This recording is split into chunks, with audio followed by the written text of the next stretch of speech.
وعلى آله وأصحابه وبارك وسلم. أما بعد فأعوذ بالله من الشيطان الرجيم. بسم الله الرحمن الرحيم.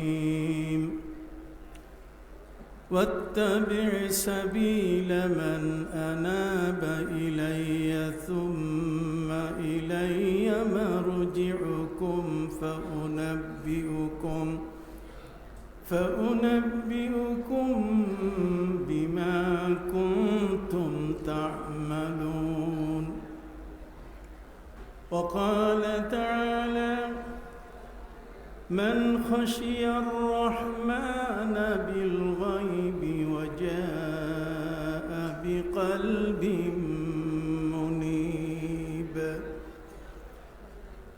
إن الله وملائكته يصلون على النبي يا أيها الذين آمنوا صلوا عليه وسلموا تسليما.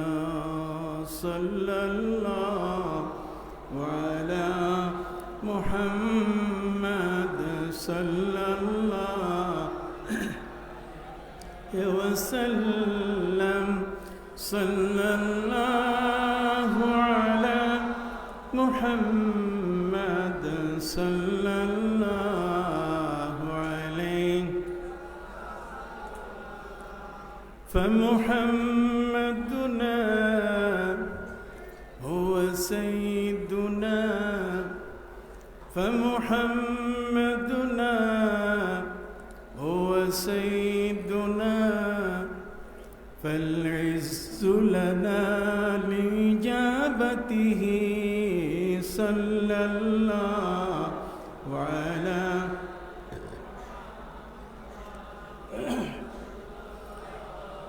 عليه وسلم. صلى الله على محمد صلى الله عليه.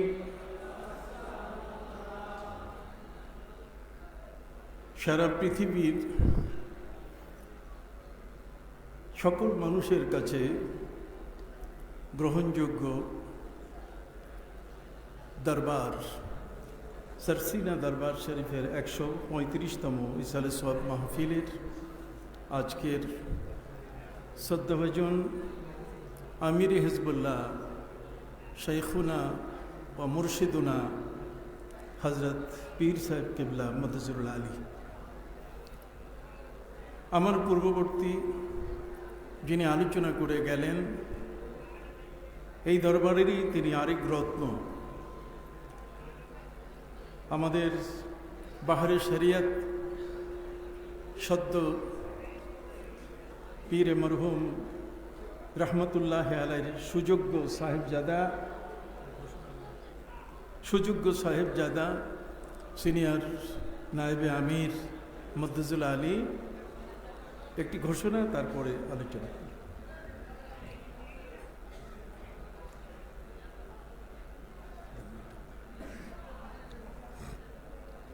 সম্মানিত মেহমানগণ, মজলিসে শুরার অধিবেশন নির্মাণাধীন মসজিদের দ্বিতলে অনুষ্ঠিত হবে এখনই। অতএব যারা মজলিসে শুরার সদস্য আছেন, এখনই আপনারা নির্মাণাধীন মসজিদের দ্বিতলে যাওয়ার জন্য অনুরোধ করা হলো। আমির হিজবুল হজরত পীর সাহেব হুজুর কিবলার নির্দেশক্রমে সকলেই নির্মাণাধীন মসজিদের তৃতীয় তলায় যাওয়ার জন্য অনুরোধ করা হলো। আজকের এই মাহফিলের শ্রদ্ধাভাজন উলামায়ে কেরাম কষ্ট স্বীকার করে বাংলাদেশের বিভিন্ন প্রান্ত থেকে আগত বাংলাদেশ মুসলমানদের আধ্যাত্মিক সংসদ, যেই সংসদে এই সারসিনা দরবারে বসে জাগতিক সংসদের যারা মন্ত্রী মিনিস্টার, জাগতিক সংসদের যারা এমপি, তাদের কাছ থেকে ন্যায্য দাবিগুলো আদায় করে যে দরবার সারা বিশ্বের মুসলমানদের দাবি পূরণ করে যাচ্ছে, সেই দরবারে আগত আমার শ্রদ্ধাভাজন মুরব্বিয়ান এজাম, এই দরবারের সাথে সংশ্লিষ্ট ব্যক্তিবর্গ, বাংলাদেশ জমিয়তে হিজবুল্লাহ, বাংলাদেশ ছাত্র হিজবুল্লাহ, যুব হিজবুল্লাহ, আইম্মা হিজবুল্লাহ সহ আমন্ত্রিত অতিথিবৃন্দ, আসসালামু আলাইকুম ওয়া রাহমাতুল্লাহি ওয়া বারাকাতুহু। আজকের এই গভীর রাতে আপনাদের সামনে আমি দাঁড়িয়েছি হযরত পীর সাহেব কেবলার নির্দেশক্রমে।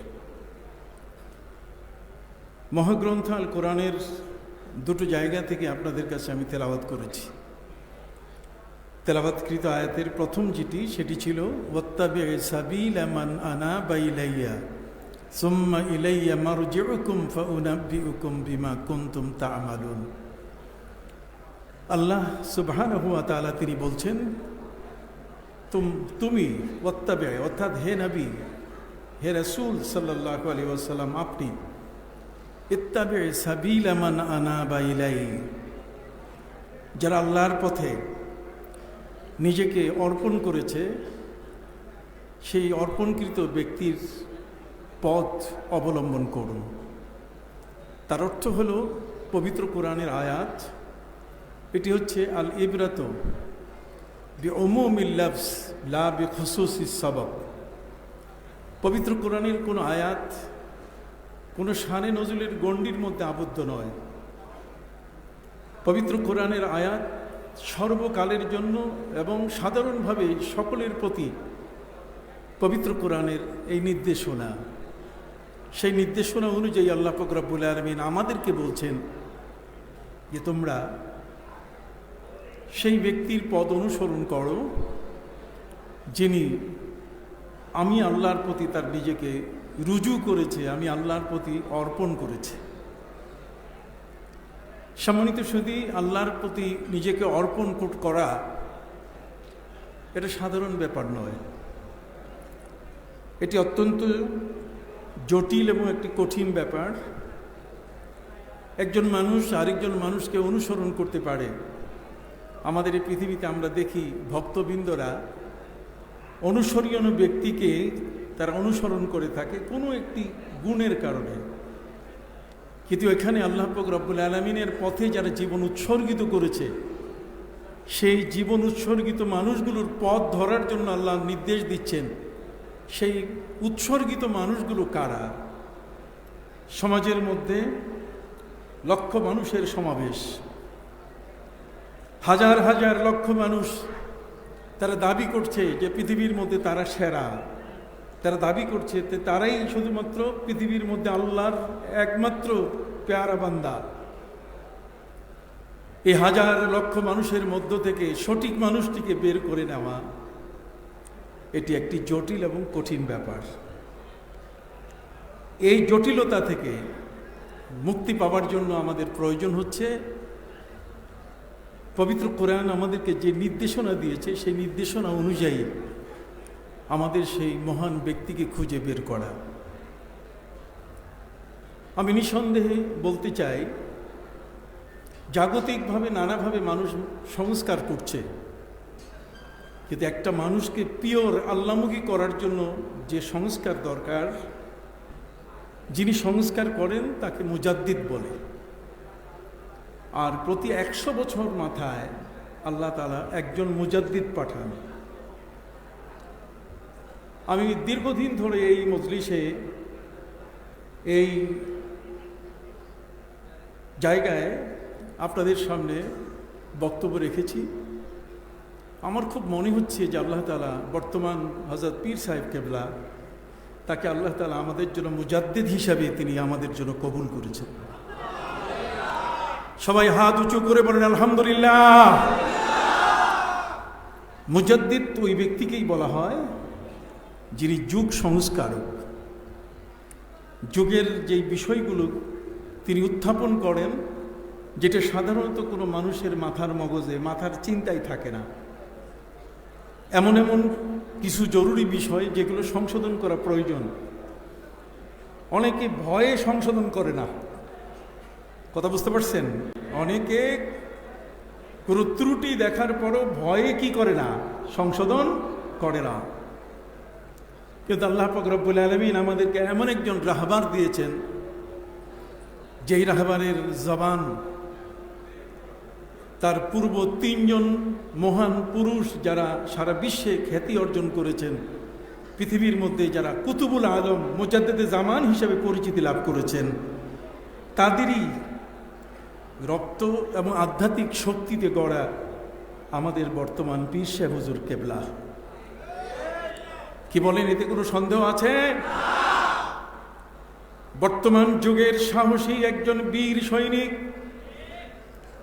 যেভাবে কথা বলতে পারে না, কিন্তু আজকে আমরা সেই আমাদের পীর সাহেব কেবলার, আমির হেজবুল্লাহর মুখ থেকে যে বাণীগুলো আমরা শুনছি, যতই শুনি ততই আমাদের কাছে নতুন নতুন মনে হয়।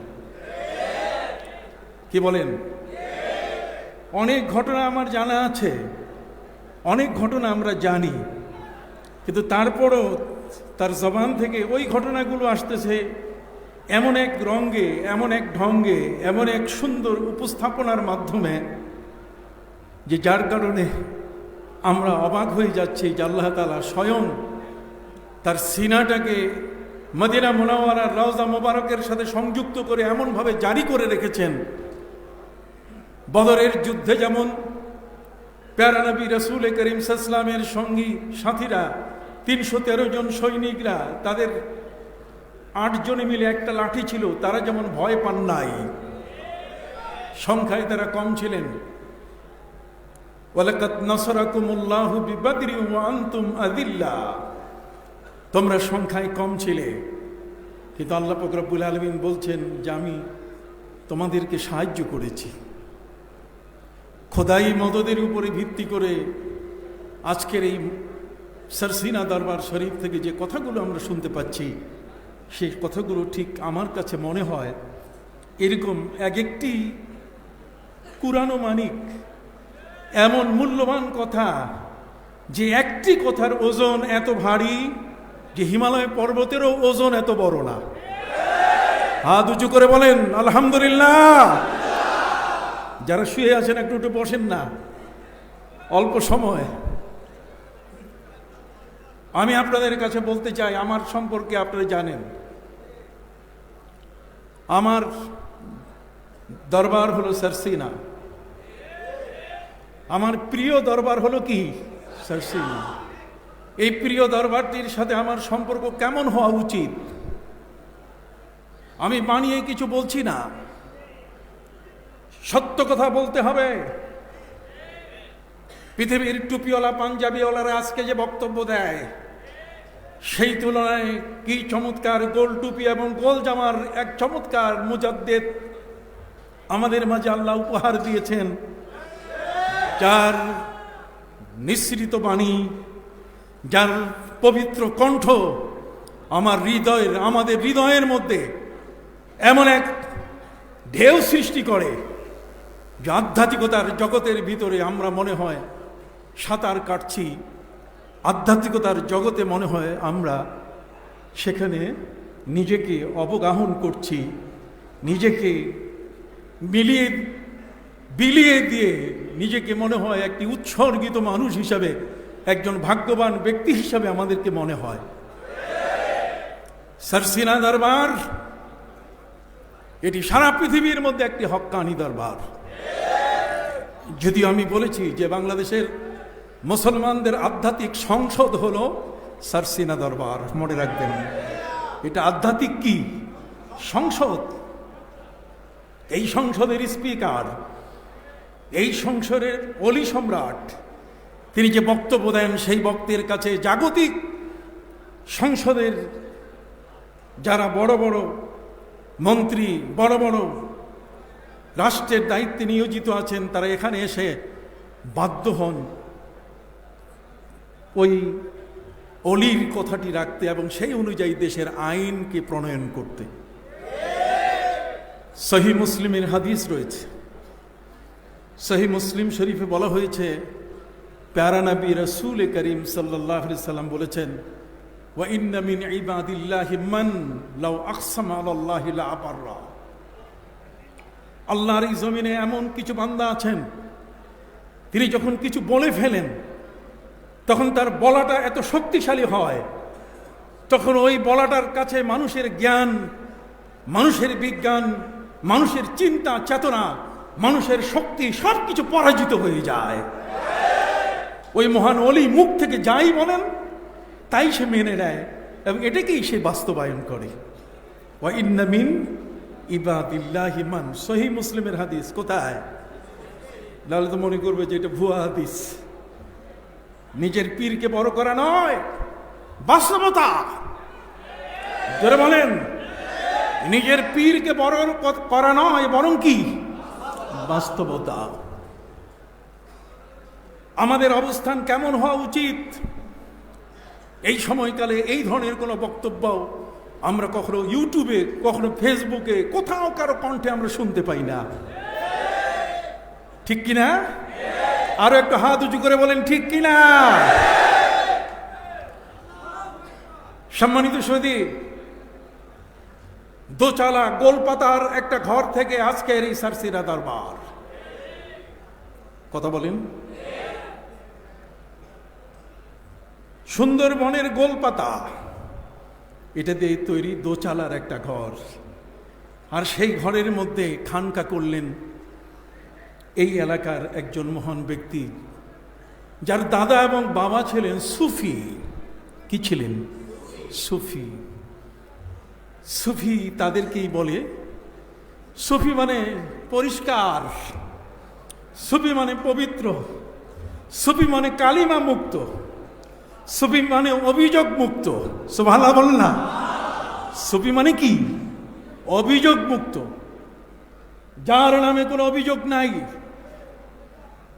যার নামে কোনো আপত্তি নাই, সামাজিকভাবে সর্বক্ষেত্রে যাকে সম্মানের সাথে সর্বস্তরের মানুষ গ্রহণ করে, এই মানুষটাই কিন্তু সুফি। আর এই সুফিত্ব, আমি সুফিবাদের কথা বলছি না, যারা সুফিবাদকে রিচার্জ করে তারা ভিন্ন ধরনের মানসিকতা। তারা বলে মানুষের দেহটা হলো একটা মন্দির আর তার আত্মাটা হলো এটা দেবতা। অতএব দেহের মন্দিরে আত্মা দেবতাকে তারা পূজা করার জন্য একতারা নিয়ে গান গায়। কথা বলেন না? একতারা নিয়ে কি গান গায়? পুরুষ এবং মহিলা, যেখানে ইসলামের শরীয়তের বিশাল পর্দার বিধান, আর সেটাকে লঙ্ঘন করে কোনো রকম বিবাহ শাদী ছাড়াই তারা তাদের এই বৈরাগ্য জীবন যাপন করে। এই বৈরাগ্য জীবন, এই সুফিবাদকে ইসলাম কখনো সমর্থন করে না। ইসলামের তাসাউফ হচ্ছে, এই মধ্যে মুজাহিদ আমির হিজবুল্লাহ, তার শ্রদ্ধেয় পিতা বাহারে শরিয়ত হযরত শাহ সুফি শাহ মুহিবুল্লাহ রহমতুল্লাহ আলাইহি, পীর মরহুম হযরত শাহ আবু জাফর মোহাম্মদ সালেহ রহমতুল্লাহ আলাইহি, দাদা হুজুর কিবলা হযরতে নিসারউদ্দিন আহমদ রহমতুল্লাহ আলাইহির মতো ব্যক্তি, যাদের তাসাউফের মধ্যে কোনো খুঁত নাই। কথা কি বুঝতে পারছেন? তাসাউফ হচ্ছে একটা পরিষ্কার জিনিস। আমি এ কারণে আপনাদের কাছে এই কথাগুলো বলছি। তাসাউফের এই সাধনায় যখন কোনো ব্যক্তি আত্মনিয়োগ করেন, তাকে তাহান্নুস করতে হয়। কি করতে হয়? তাহান্নুস। আপনি কি শুনতেছেন? হাত উঁচু করে বলেন তো, শুনতেছেন? তাদের তাহান্নুস করতে হয়। আর সেই তাহান্নুস, এটা আমার নিজের কথাই নয়, সহিহ বুখারীর প্রথম পৃষ্ঠায় আমাদের প্রিয় নবী সাল্লাল্লাহু আলাইহি ওয়াসাল্লামকে আল্লাহ পাক রব্বুল আলামিন একটা নিরিবিলি জায়গা, তার অন্তরে নিরিবিলি জায়গায় থাকার একটা ভালোবাসা তৈরি করে দিলেন, তিনি এখন লোকালয়ে থাকতে চাচ্ছেন না। সুম্মা হুব্বিবা ইলাইহিল খালা, তিনি একাকী একটি নিরিবিলি জায়গায় থাকবেন। নবী করিম সাল্লাল্লাহু আলাইহি ওয়াসাল্লাম নিরিবিলি জায়গা তিনি বেছে নিলেন হেরা পর্বত।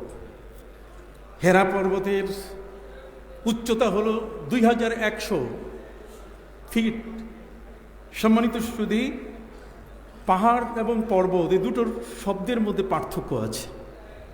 পাহাড় বলে যেটা 700 ফিটের নিচে, যে উঁচু শৃঙ্গ অথবা যে উঁচু টিলা, এটা যদি 700 ফিটের নিচে হয় তাহলে পাহাড়, আর 700 ফিটের উপরে যদি হয় তাহলে পর্বত। তাকে কি বলে? পর্বত বলে। তাহলে পাহাড় আর পর্বতের মধ্যে কি আছে? পার্থক্য আছে। প্রিয় নবী সাল্লাল্লাহু আলাইহি ওয়াসাল্লাম তিনি ওই 2100 কদম বা 2100 ফিট উপরে উঠার পরে তারপর 70 হাত নিচে যে গুহাটিতে তিনি মোরাকাবা করতেন, আল্লাহর ধ্যানে ব্যস্ত থাকতেন। মোরাকাবা আমরা করি। মোরাকাবা শব্দ শুনেছেন আপনারা? মোরাকাবা কাকে বলে? মোরাকাবার বাংলা কি?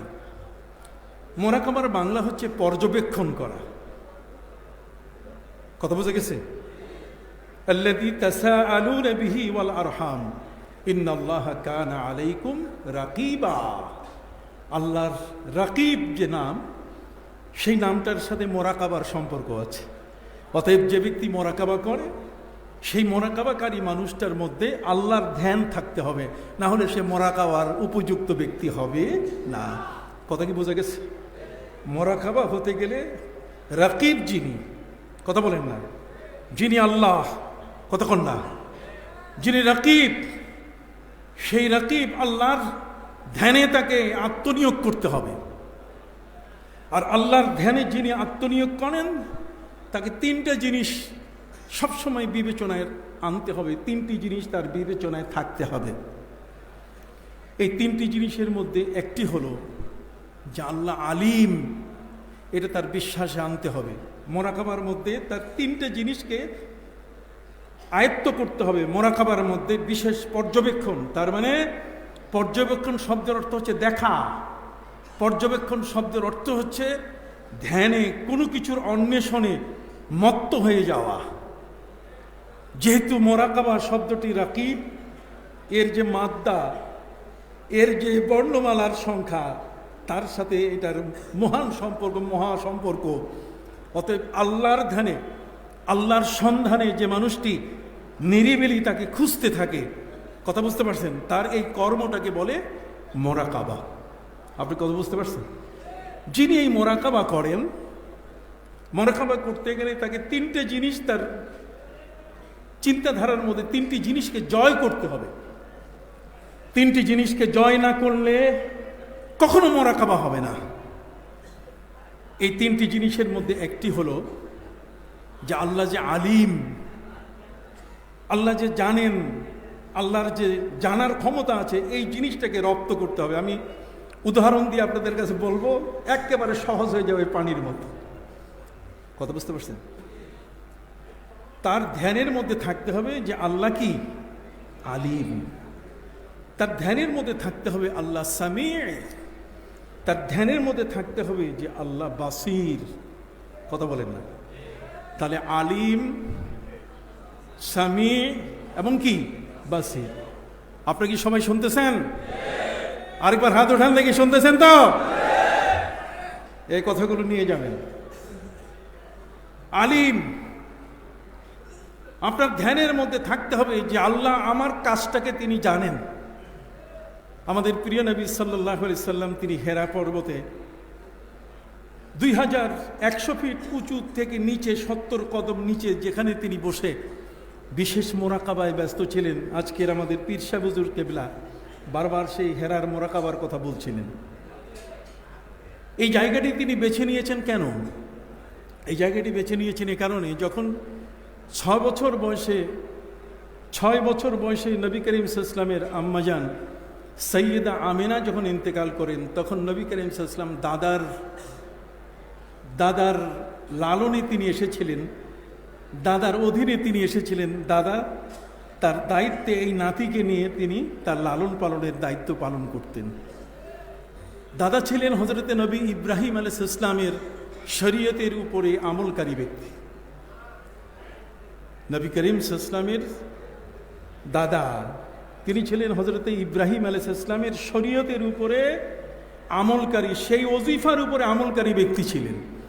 এই জন্য তার দাদা তিনি কখনো নিজে কাবা ঘরের সামনে 360টি মূর্তির পূজা হয়, কিন্তু দাদা খাজা আব্দুল মুত্তালিবকে ওই পূজারীরা কখনো তাদের মতে নিতে পারে নাই। পূজারীরা কোনোদিন খাজা আব্দুল মুত্তালিবকে তাদের দলভুক্ত করতে পারে নাই। হযরত খাজা আব্দুল মুত্তালিব তিনি ওই 360টি মূর্তির পূজার মাঝখানে তিনি কাবা ঘরের এতেকাফ করতেন, কাবা ঘরের ইবাদত করতেন।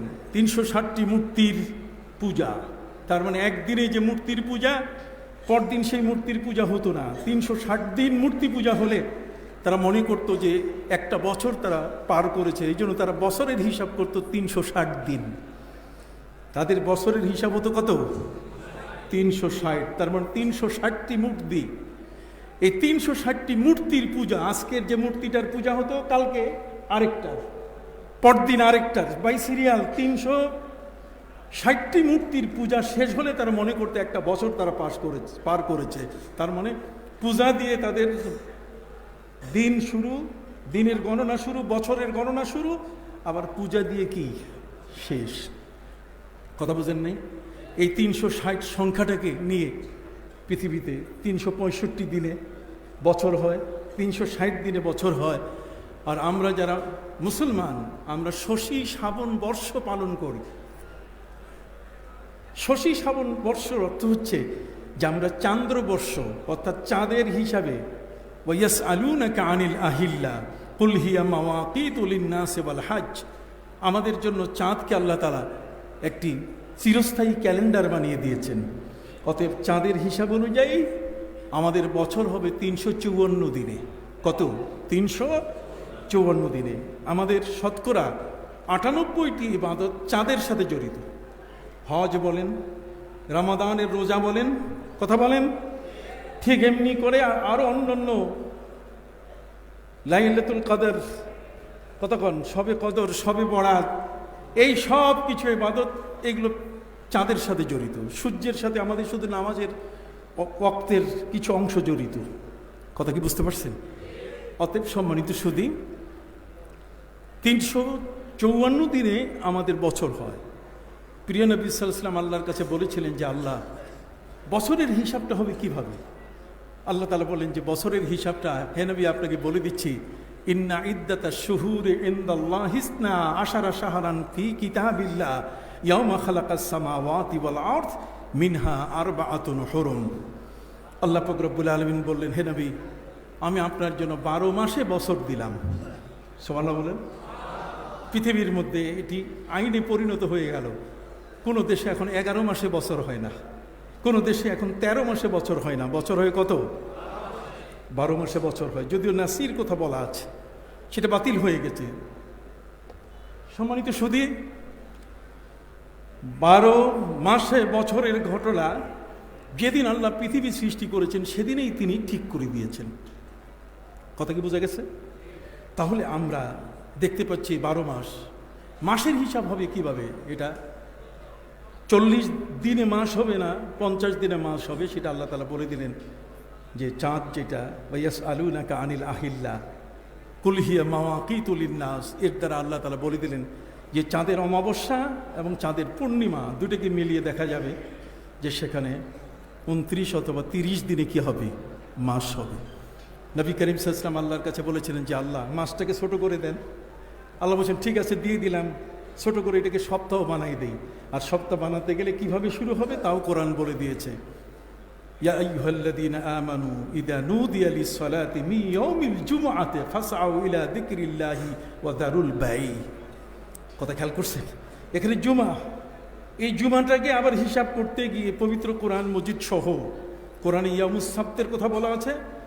ইসলামে বারের যে সংখ্যাটা, বার, এটা যে সংখ্যাটা আসছে ইয়ামুস সাব, সংখ্যা পরে আসে, দিন আগে আসে। ইয়াউমুল ইসনাইন, ইয়াউমুল সালাসা, ইয়াউমুল আরবা, ইয়াউমুল খামিস। আর এটা যখন ফার্সি ভাষায় নেওয়া হয় তখন এটা হয়ে গেছে উল্টাটা, সেটা হচ্ছে সোমবা, এক সোমবা, দো সোমবা, সে সোমবা, চাহার সোমবা, পাঞ্জে সোমবা, জুমা। আবার এটা যখন উর্দু ভাষায় চলে গেছে তখন হয়ে গেছে শনিচার, ইতওয়ার, পীর, মঙ্গল, বুধ, হ্যাঁ, এই যে জুমেরাত, জুমা। আবার এটাকে সম্রাট আকবর বাংলা বানায় ফেলছে, শুক্র, শনি, রবি, সোম, মঙ্গল, বুধ, এগুলো সব এক একটা মূর্তির নাম। কথা বলছেন? আজ পর্যন্ত আমরা এই বিষয়গুলোকে খুব গভীরভাবে গবেষণা করে দেখি না যে আমাদের মধ্যে যদি এই সমস্ত আল্লাহর ওলি না আসতেন, এই ধরনের মুজাদ্দেদের যদি শুভাগমন না হতো, তাহলে আমরা আল্লামা ইকবালের সেই কথাটির ভিতরে থাকতাম। আল্লামা ইকবাল বলেছেন, হামসে পহলে থে ये दुनिया का मंजर, हमसे पहले थे ये दुनिया का मंजर, कहीं माबूद थे हजर और कहीं मसजूद थे शजर। আল্লাহ, ঈমান আনার কারণে আপনার সাথে যে বন্ধুত্ব তৈরি হয়েছে তাতে করে আমরা বুঝেছি আপনি আমাদের আল্লাহ, আপনার প্রচণ্ড ক্ষমতা। কিন্তু আমাদের আগে যারা পৃথিবীতে ছিল তারা কেউ গাছের পূজা করেছে, কেউ মাছের পূজা করেছে, তারা কখনো পাথরের সামনে মাথা নত করেছে, কতক্ষণ না, কখনো গাছকে তারা মাবুদ হিসাবে মেনে নিয়েছে। অতএব আল্লাহ পাক রব্বুল আলামিন আমাদেরকে এই মহান অলিদের মাধ্যমে শিরক মুক্ত একটি জীবন, কথা বলেন, প্রতিমা মুক্ত একটি জীবন তিনি আমাদেরকে লালন করার জন্য সুযোগ করে দিয়েছেন। এই সমস্ত মহান অলিরা পৃথিবীর বিভিন্ন প্রান্ত থেকে ছুটে এসেছেন এই সমস্ত জায়গায়, যে সমস্ত জায়গায় নারায়ণ তার শহরের নাম রেখেছে নারায়ণগঞ্জ, যে জায়গায় সেই ওই ধরনের অমুসলিম নাম রেখেছে রূপগঞ্জ, মানিকগঞ্জ, কথা বলেন না? ঠিক এমনি করে এমন কিছু নাম দিয়ে আমাদের দেশটা, যে দেশের প্রতিটি ক্ষেত্রে সেখানে অমুসলিম হিন্দুরা তারা সেখানে রাজত্ব করত, আর তাদের রাজত্বের অবস্থানটা ছিল এমন, আর এর উপরে ভিত্তি করে তারা নাম রেখেছে বিক্রমপুর, তার মানে বীর বিক্রম আদিত্য, কতক্ষণ না, বীর বিক্রম আদিত্যের এই দেশ, যেটা এখন মুন্সিগঞ্জের মধ্যে পড়ছে। সুবহানাল্লাহ বলেন। সেখানে এসছেন ঠিক এই ধরনের বাবা শাহ আদম সহ আরো অনেক অলিয়া উলিয়া, পীর মাসায়। ঠিক সুদূর ইরানের বাল্ক থেকে বাংলাদেশে মাছের পিঠে ছোঁয়ার হয়ে এসেছিলেন হজরতে শাহ সুলতান মাহমুদ বলখি রহমতুল্লাহ আলাই মাহি সওয়ার। মাছের পিঠে সোয়ার হয়ে তিনি দেশে ইসলামের বার্তা নিয়ে পৌঁছেছেন। বল্লিগু আন্নি ওয়ালাউ আয়া, একটি কথাও যদি তোমার জানা থাকে তাহলে অজানা যে জগৎগুলোতে আছে, যেই অঞ্চলগুলোতে আছে, সেখানে তুমি সেই কথাগুলো পৌঁছিয়ে দাও। সুবহানাল্লাহ বলে। সম্মানিত সুধী, যে কারণে সুদূর ইরানের বল্ক থেকে এই বাংলার জমিনে মাছের পিঠে সোয়ার হয়ে এসেছেন শাহ সুলতান মাহমুদ বলকি রহমতুল্লাহ আলাই। কুমিরের পিঠে সোয়ার হয়ে পদ্মা নদীর পাশে কিনারে এসে দাঁড়ালেন হজরতে শাহ মখদুম রূপোশ রহমতুল্লাহ আলাই। আর হিন্দু ধর্মের সবচেয়ে নিম্ন ক্লাসের যে মানুষগুলো, যাদেরকে হিন্দু সমাজ কোনো মূল্য দিত না, তাদের জীবনকে মূল্যায়িত করার জন্যে তিনি এসে গেলেন এই খুলনার জমিনের মধ্যে। হজরতে খাজা জাহান, হজরতে খান জাহান, এ মোনার্ক উইদাউট এ ক্রাউন, মুটুকবিহীন রাজা। সুবহানাল্লাহ বলেন। মুটুকবিহীন সম্রাট এসে গেলেন সেখানে। আর মুটুকবিহীন সম্রাট কিন্তু আজকেও আমাদের কাছে বক্তব্য রেখেছেন। কি বলেন? হাত উঁচু করে বলেন, কি ঠিক কিনা? মুটুকবিহীন সম্রাট আধ্যাত্মিক জগতের আজকের তার বক্তব্যে আমি বিমোহিত হয়ে গেছি। কথা বলেন। কিছু কিছু মানুষের তো মাপার ক্ষমতা আছে না? মাপার কি ক্ষমতা আছে?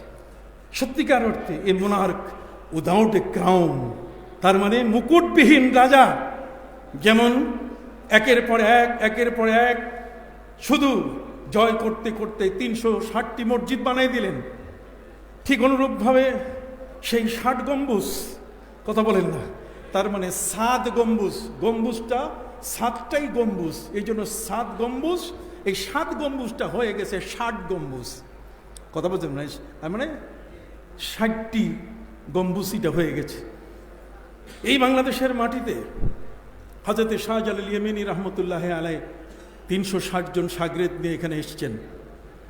সম্মানিত শুধু গোবিন্দরাজ থেকে নিয়ে এই বাংলাদেশের পরশুরাম, বীর বিক্রম আদিত্য সহ এই বাংলাদেশের মধ্যে অমুসলিম কার্যকলাপ নিয়ে যারা বেঁচে ছিল, হজরতে শাহ সুফি নিসারউদ্দিন আহমদ রহমতুল্লাহ আলাই সহ হজরতে আবু জাফর মোহাম্মদ সালেহ, আউলিয়া কেরাম, বুজুর্গানে দিন, তারা এসে আমাদের মাথার টিকি কেটে টুপি পরিয়েছেন। সুবহানাল্লাহ বলেন।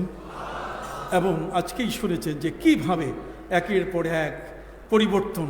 এই দরবার এটা একটা সংসদ, আমি বারবার বলছি এটা একটা কি সংসদ, এটা মুকুটবিহীন সম্রাটের আধ্যাত্মিক সংসদ, যেই সংসদের মধ্যে যা বলা হয় ওয়াইন্না মিন ইবাদিল্লাহ, আল্লাহর এমন বান্দা আছে লাউ আকসামা আলাল্লাহি, যদি আল্লাহর কাছে বলে বসে যে আল্লাহ আপনি এটা পূরণ করে দেন, তাহলে ওই বান্দার ক্ষমতা নাই তার এই কথাকে রদ করে তার কাছে সে বিজয় লাভ করবে, বরং সে পরাজয় বরণ করে বলবে আপনি বলুন আমার কি করতে হবে। সুবহানাল্লাহ, আপনি বলুন আমার কি করতে হবে। কথা বলুন, সামি'না ওয়া আতা'না, শুনলাম আর কি আনুগত্য করলাম। কথা কি বুঝে গেছে? আমি বলতেছিলাম আমাদের প্রিয় নবী সাল্লাল্লাহু আলাইহি ওয়াসাল্লাম তিনি হেরা পর্বতের গুহায় সেখানে তিনি তাহান্নুস করেছিলেন। আর তাআব্বুদ জাওয়াতুল আদাদ, হ্যাঁ তাআব্বুদুল লাইল, তিনি বেশ অনেক রাতের মধ্যে আল্লাহ তাআলা ইবাদতের আমাদের অনেক সময় দিয়েছেন। দিনের বেলায় হচ্ছে পিক আওয়ার, কথা কন না, আর রাতটা হচ্ছে ফ্রি আওয়ার। দিন হচ্ছে কি পিক আওয়ার। দিনের মধ্যে সন্তানদের মাদ্রাসায় নিয়ে যেতে হয়, বিদ্যালয়ে নিয়ে যেতে হয়, নিজের কর্মস্থলে যেতে হয়, অফিস আদালত করতে হয়, এই সব বিষয়গুলো। দিনটা হচ্ছে পিক আওয়ার, ওই সময়ে কারোর সাথে দীর্ঘক্ষণ কথা বলা যায় না। এই জন্য আত্মীয় স্বজন যা আছে সবগুলোকে বিবাহের দাওয়াত দেয় রাত্রবেলায়, যাতে দীর্ঘ সময় পর্যন্ত মেহমানদারি করা যায়, একখানে নিরিবিলি বৈঠক নিয়ে যেন কথা বলা যায়। কথা বুঝে গেছে? রাত হচ্ছে ফ্রি আওয়ার আর দিন হচ্ছে কি পিক আওয়ার। এই পিক আওয়ারের চেয়ে রাতের এই সময়টাতে যখন বান্দা আল্লাহর সাথে নিবিড়ভাবে পর্যবেক্ষণে চলে যায়, মোরাকাবায় চলে যায়, বলেন না কিসে চলে যায়? পর্যবেক্ষণে চলে যায়।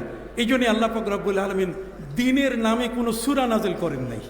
পবিত্র কোরআনে 114টি সূরার মধ্যে সূরাতুন নাহার বলতে গেলে কোনো সূরা নাই, বরং রাতের নামে সূরা আছে। আর সেই সূরাটির নাম হলো সূরাতুল লাইল, ওয়াল লাইলি ইযা ইয়াগশা ওয়ান নাহারি ইযা তাজাল্লা। কি আছে কিনা? আরো বলেন আছে কিনা? তার মানে রাতের মধ্যে প্রেমের বন্ধন বেড়ে যায়, রাতের মধ্যে আল্লাহর সাথে তার বান্দার যে প্রেম নিবেদন হয়, আর সেই প্রেম নিবেদনে যখন কোনো একজন ব্যক্তি নিরিবিলি একাকী হয়ে যান, আর সে একাকিত্ব ওই সময় তার কাছে আর মনে হয় না, যেহেতু আল্লাহর মহাশক্তি তার সাথে আছে। আল্লাহ পাক রব্বুল আলামিন ওই মুহূর্তে ওই সময়ে ওই বান্দার এমন পাশে আছেন, যেমন আজকের সেই মুকুটবিহীন সম্রাট মুজাদ্দিদ আমাদের পীর সাহেব তিনি বললেন যে নাহনু আকরাবু ইলাইহি মিন হাবলিল ওয়ারিদ, আল্লাহ দূরে নয়, আইনামা তাকুনু ফাসাম্মা ওয়াজহুল্লাহ। কথা বুঝেন নাই? আইনামা তাকুনু ফাসাম্মা ওয়াজহুল্লাহ। সৌদি আরবে আমার সাথে হাজিরা গেছেন, মদিনা মরায় নবীজির রওজার পাশে ফিরে আমি দোয়া করছি। ইমাম আহমদ বিন হাম্বল সহ ওলামায়ে কেরাম ফতোয়া দিয়েছেন রওজার দিকে ফিরে মুনাজাত করাতে কোনো দোষের কিছু নাই, কিন্তু দেশের ওয়াহাবি নাজদিরা তারা কোনোদিন সেই দিকে হাত তুলে মুনাজাত করতে দেয় না। তারা বলে রোহিলাল কেবলা, কেবলা তো বলে না, কেবলা কয়। কথা বুঝলেন? রোহিলাল কেবলা, তুমি কেবলার দিকে ফিরো, সেই দিকে ফিরো। যখন আমি দোয়া করছি এই মুহূর্তে যখন বলছে, তখন আমি তার সাথে কথা বলছি যে আল্লাহ তো বলছেন আইনামা তুওয়াল্লু ফাসাম্মা ওয়াজহুল্লাহ। তুমি কি জানো নামাজের কেবলা হচ্ছে কাবা, আর দোয়ার কেবলা হলো আসমান। সুবহানাল্লাহ। দোয়ার কেবলা কি হলো না? আর একটু ভালো করে বলতে হবে। দোয়ার কেবলা কি? আসমান। কাজে আপনি যেদিকে থাকবেন, আপনি হাত তুলেন, আল্লাহ সেখানে আছেন। আল্লাহ আপনার এই সমস্ত দাবি পূরণ করার জন্য তিনি প্রস্তুত। সুবহানাল্লাহ বলুন। অতএব বিষয়গুলো তো আমাকে জানতে হবে। এই দরবার আমি আপনাদের সামনে যেটা তুলে ধরতে চাই খুব সংক্ষিপ্তভাবে, আর সেটি হলো যে নবী করিম সাল্লাল্লাহু আলাইহি ওয়াসাল্লাম তিনি নিরিবিলি একটা বিশেষ পর্যবেক্ষণে চলে গেলেন, মোরাকাবায় চলে গেলেন, বিশেষ ধ্যানে তিনি চলে গেলেন। আর ধ্যানের জন্য তিনি বেছে নিলেন কোন পাহাড়, কোন পর্বত? হেরা পর্বত। হেরা পর্বতের গুহায় তিনি বসেছেন। হেরা পর্বতের গুহা চিনেছেন তিনি তার দাদার মাধ্যমে। তার দাদা এখানে এসে ইবাদত করতেন, আবার নাতিকে নিয়ে ফিরে যেতেন। প্রিয় নবী সাল্লাল্লাহু আলাইহি ওয়াসাল্লাম যখন তার অন্তরের মধ্যে নিরিবিলি একটি জায়গা প্রিয় করে দেওয়া হলো, যে নিরিবিলি জায়গায় তার এখন ভালো লাগছে, লোকালয় তার ভালো মনে হচ্ছে না, ভালো লাগতেছে না, নবী করিম সাল্লাল্লাহু আলাইহি ওয়াসাল্লাম সেই জায়গাটা বেছে নিলেন এ কারণে যে ওই হেরা পর্বতের গুহার মধ্যে যদি বসে কেউ মোরাকাবা করে, তাহলে সেই মোরাকাবা এলমে মারিফতের লিঙ্ক যদি এলমে শরীয়তের সাথে না হয়, কথা বলেন না, যদি এলমে মারিফতের লিঙ্ক যদি এলমে শরীয়তের সাথে না হয়, তাহলে সে জিন্দিক হয়ে যাবে। কি হয়ে যাবে? জিন্দিক হয়ে যাবে। অতএব একজন ব্যক্তি যখন এলমে মারিফতের বিশাল এক সাগরের মধ্যে তিনি ডুবো দিচ্ছেন, ঠিক ওই মুহূর্তে শরীয়ত থেকে তিনি বিচ্ছিন্ন হচ্ছেন না। এই জন্য আমাদের প্রিয় নবী সাল্লাল্লাহু আলাইহি ওয়াসাল্লাম ওই গুহাকে বেছে নিয়েছিলেন, যেহেতু ওইখান থেকে কাবা ঘর দেখা যায়। কাবা হলো শরীয়ত, আর হেরা পর্বত হলো কি? মারিফত। সুবহানাল্লাহ বলে। হেরা পর্বত কি? মারিফত। মারিফতের এক সাগরে নবী, সেখানে তিনি সাঁতার কাটছেন। কথা বোঝা গেছে? কিন্তু শরীয়ত থেকে তিনি বিচ্ছিন্ন হচ্ছেন না। শরীয়ত কি? আবার বলেন না, শরীয়ত কি? কাবা। যেদিকে ফিরে ফাওয়াল্লি ওয়াজহাকা শাতরাল মসজিদিল হারাম, যার পাশে আপনি তওয়াফ করেন, কতক্ষণ না, যেখানে গিয়ে আপনি আপনার বিশেষ ইবাদতে আপনার মস্তক অবনত করে থাকেন। সম্মানিত সুধী, প্রিয় নবী সাল্লাল্লাহু আলাইহি ওয়াসাল্লামের এই ধ্যান, এই বিশেষ পর্যবেক্ষণ মোরাকাবা, সেখানে উদ্দেশ্য হচ্ছে আল্লাহর ধ্যানে নিজকে ব্যস্ত রাখা। এখন আল্লাহর ধ্যানে ব্যস্ত রাখতে গেলে আপনি কিভাবে? আপনি কি আল্লাহকে দেখে দেখে আপনি ইবাদত করবেন, না আল্লাহ আপনাকে দেখছেন? এটা হাদিস শরীফের মধ্যে হযরত জিবরিল আমিন প্রশ্ন করেছিলেন, ইয়া রাসূলুল্লাহ মাল ইহসান, হে রাসূল ইহসান কি জিনিস? নবী করিম সাল্লাল্লাহু আলাইহি ওয়াসাল্লাম তিনি বলে দিয়েছেন, আনতা আবুদাল্লাহ কাআন্নাকা তারা ফাইন লাম তাকুন তারাহু ফাইন্নাহু ইয়ারাক। তুমি আল্লাহর ইবাদত করবে এমনভাবে তোমাকে মনে করতে হবে যে তুমি যেন আল্লাহকে দেখতে পাচ্ছ। সুবহানাল্লাহ বলেন। আর তুমি যদি আল্লাহকে দেখতে না পাও, তাহলে তোমাকে মনে রাখতে হবে যে আল্লাহ তোমাকে কি করছেন? দেখছেন। সুবহানাল্লাহ বলেন। এই জন্য কবি বলেছেন, ইয়া ইলাহি মুঝসে মুঝকো দূর কর, ইয়া ইলাহি মুঝসে মুঝকো দূর কর, তাকে তুঝকো দেখুন এক নজর। তার মানে, হে প্রভু, তুমি আমার থেকে আমাকে দূরে সরাই দাও। আপনি বুঝতে পারছেন? ইয়া ইলাহি মুঝসে মুঝকো দূর কর, তাকে দেখুন তুঝসে তুঝকো এক নজর। তুমি আমাকে আমার থেকে দূর করে দাও, আমার থেকে আমাকে সরাই দাও। আমার থেকে কি? আমার কি? আমার বাড়ি, আমার কি? আমার গাড়ি, আমার কি? আমার অর্থ, আমার কি? আমার সম্পদ। কতক্ষণ না, আমিত্ব খুদি। তার মানে আমি ছাড়া আর কে আছে? হামচুরিমান, কে আছে আমি ছাড়া? কথা বোঝা গেছে? হামচুরিমান দিগার নিস। তুমি প্রভু আমার থেকে আমাকে দূরে সরাই দাও। তার মানে এখন আর গাড়ির প্রতি লোভ নাই, নারীর প্রতি লোভ নাই, বাড়ির প্রতি লোভ নাই, সম্পদের প্রতি লোভ নাই, পৃথিবীর কারোর সাথে আর আমার কোনো সম্পর্ক নাই। আমি সব করে বিচ্ছিন্ন করে আমি তোমার জন্য হওয়ার জন্য আমি নিজেকে উৎসর্গিত করলাম, আমি তোমার জন্য হয়ে গেলাম। সুবহানাল্লাহ বলেন। ইয়া ইলাহি মুঝসে মুঝকো দূর কর, তাকে দেখুন তুঝসে তুঝকো এক নজর। এই পৃথিবীর সাথে যদি কেউ লেগে থাকে, তাহলে আল্লাহর সাথে তার ভালোবাসার সম্পর্ক সৃষ্টি করা কঠিন হয়ে যাবে। এই জন্য পৃথিবীর সাথে তার সম্পর্ক ছিন্ন করতে হবে। কথা বল না, পৃথিবীর সাথে তার সম্পর্ক কি করতে হবে? ছিন্ন। আর ছিন্নের অর্থ এই নয় যে আপনি জঙ্গলে গিয়ে আপনি একতারা বাজা শুরু করবেন, নারী পুরুষ একসাথে হয়ে আপনি সেখানে সেই দেহের মন্দিরে আপনার আত্মার দেবতাকে খোঁজা শুরু করবেন, তা কিন্তু নয়। আমি কি আপনাদেরকে বোঝাতে পারছি? সম্মানিত সুধী, একজন ব্যক্তি যখন মোরাকাবায় আত্মনিয়োগ করেন, আমি আপনাদেরকে বলছি, মোরাকাবা করতে গিয়ে সেখানে তার কয়টা জিনিস আত্মস্থ করতে হবে, কয়টা জিনিস তাকে রানিং আনতে হবে। কয়টা? 3টা। সবাই শুনতেছেন? বলেন 3টার মধ্যে প্রথমটা কি? আলিম। আলিম মানে আপনার ধারণায় থাকতে হবে যে আমি যা কিছু করছি আমার আল্লাহ জানেন। আমার আল্লাহ কি জানেন? আমার আল্লাহ বলেন ইয়ালামু খাইনাতাল আয়ুনি ওয়া মা তুখফিস সুদূর। আল্লাহ বলছেন তুমি যে চোখে টিপ্পনি মারো, তোমার চোখ দিয়ে যদি আরেক দিকে চোখ বাঁকাইয়া যে তুমি সেখানে টিপ্পনি দিচ্ছ, আরেক দিকে ইশারা করছো, আল্লাহ বলছেন কেউ দেখতেছে না, কিন্তু সেটা আমার ক্যামেরায় ধরা পড়তেছে। আমি জানি যে তুমি টিপ্পনি মারছো। কিয়ামতের ময়দানে তুমি এর থেকে তোমাকে নিজেকে তুমি বাঁচাতে পারবে না, যেহেতু আমার ইলমের মধ্যে আছে। সুবহানাল্লাহ বলেন।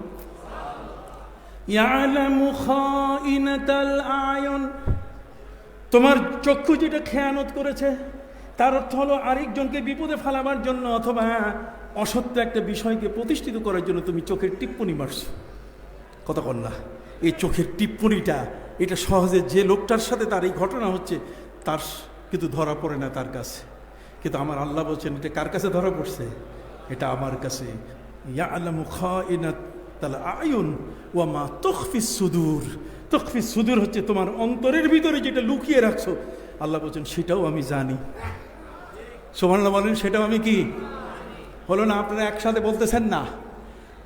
তোমার অন্তরের ভিতরে যা লুকানো আছে এটাও কি ইয়ালামু মা তুসিররুনা ওয়া মা তু'লিনুন। কথা কন না? তুমি যেটা গোপন করতেছো সেটাও আমি কি জানি, আর যেটা তুমি প্রকাশ করতেছো সেটাও আমি কি। তাহলে এই সবক আপনাকে মোরাকাবায় আত্মস্থ করতে হবে, আপনাকে এটাকে লালন করতে হবে, এই সাধনাটায় আপনাকে জয়লাভ করতে হবে। আর এই সাধনায় জয়লাভ করতে গেলে আল্লাহ সুবহানাহু ওয়া তাআলা আমাদেরকে আরো কয়েকটা ইয়ালামু দিয়ে বলছেন। পবিত্র কুরআন মজিদে আল্লাহ পাক রব্বুল আলামিন বলেন ইয়ালামু মা ইয়ালিজু ফিল আরদি ওয়া মা ইয়ারুজু ফিহা ওয়া মা ইয়ানজিলু মিনাস সামাই ওয়া মা ইয়ারুজু ফিহা। পবিত্র কুরআন মজিদে আমার আল্লাহ বলছেন ইয়ালামু মা ইয়ালিজু ফিল আরদি ওয়া মা ইয়াখরুজু মিনহা।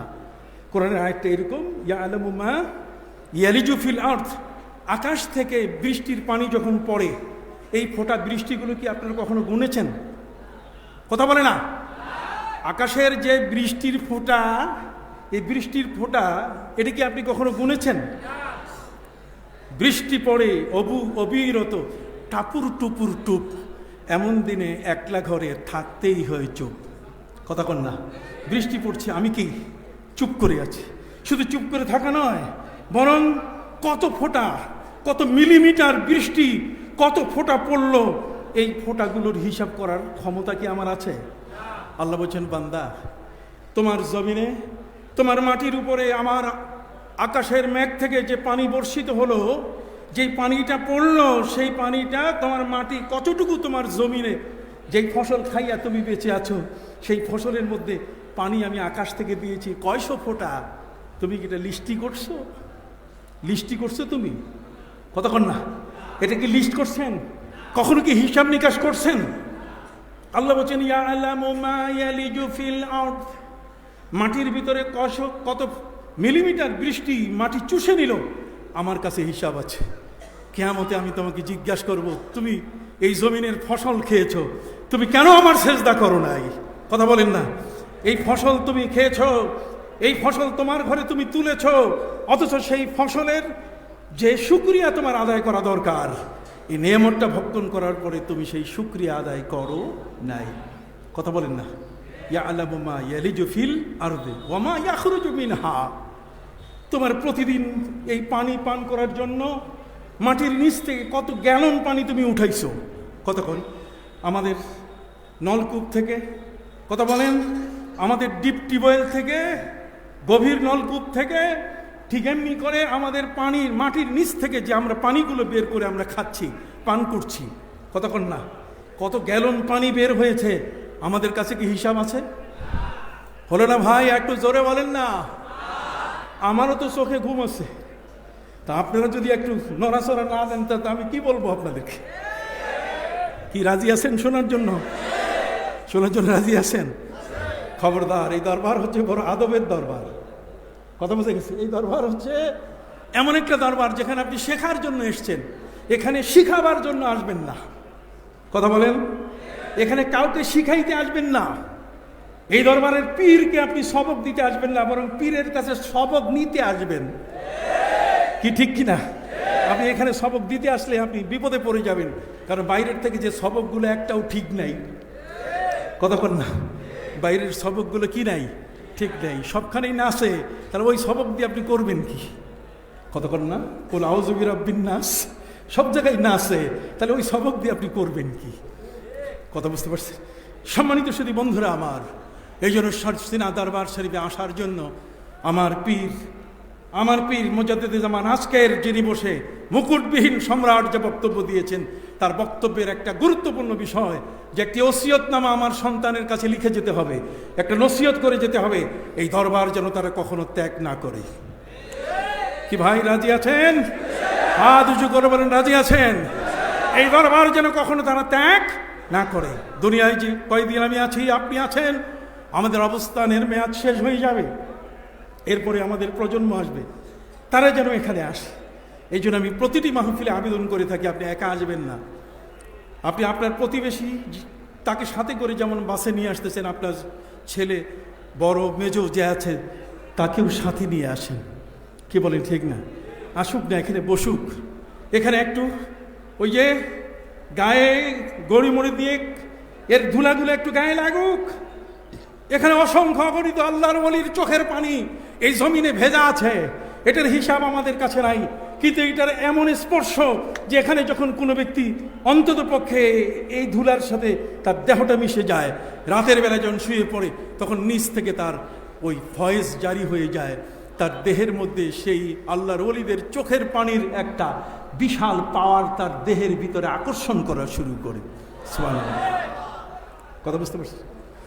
কুরআন বলে দিয়েছে, ইয়ালামু মা ইয়ালিজু ফিল আরদি ওয়া মা ইয়াখরুজু মিনহা ওয়া মা ইয়ানজিলু মিনাস সামাই ওয়া মা ইয়ারজু ফিহা।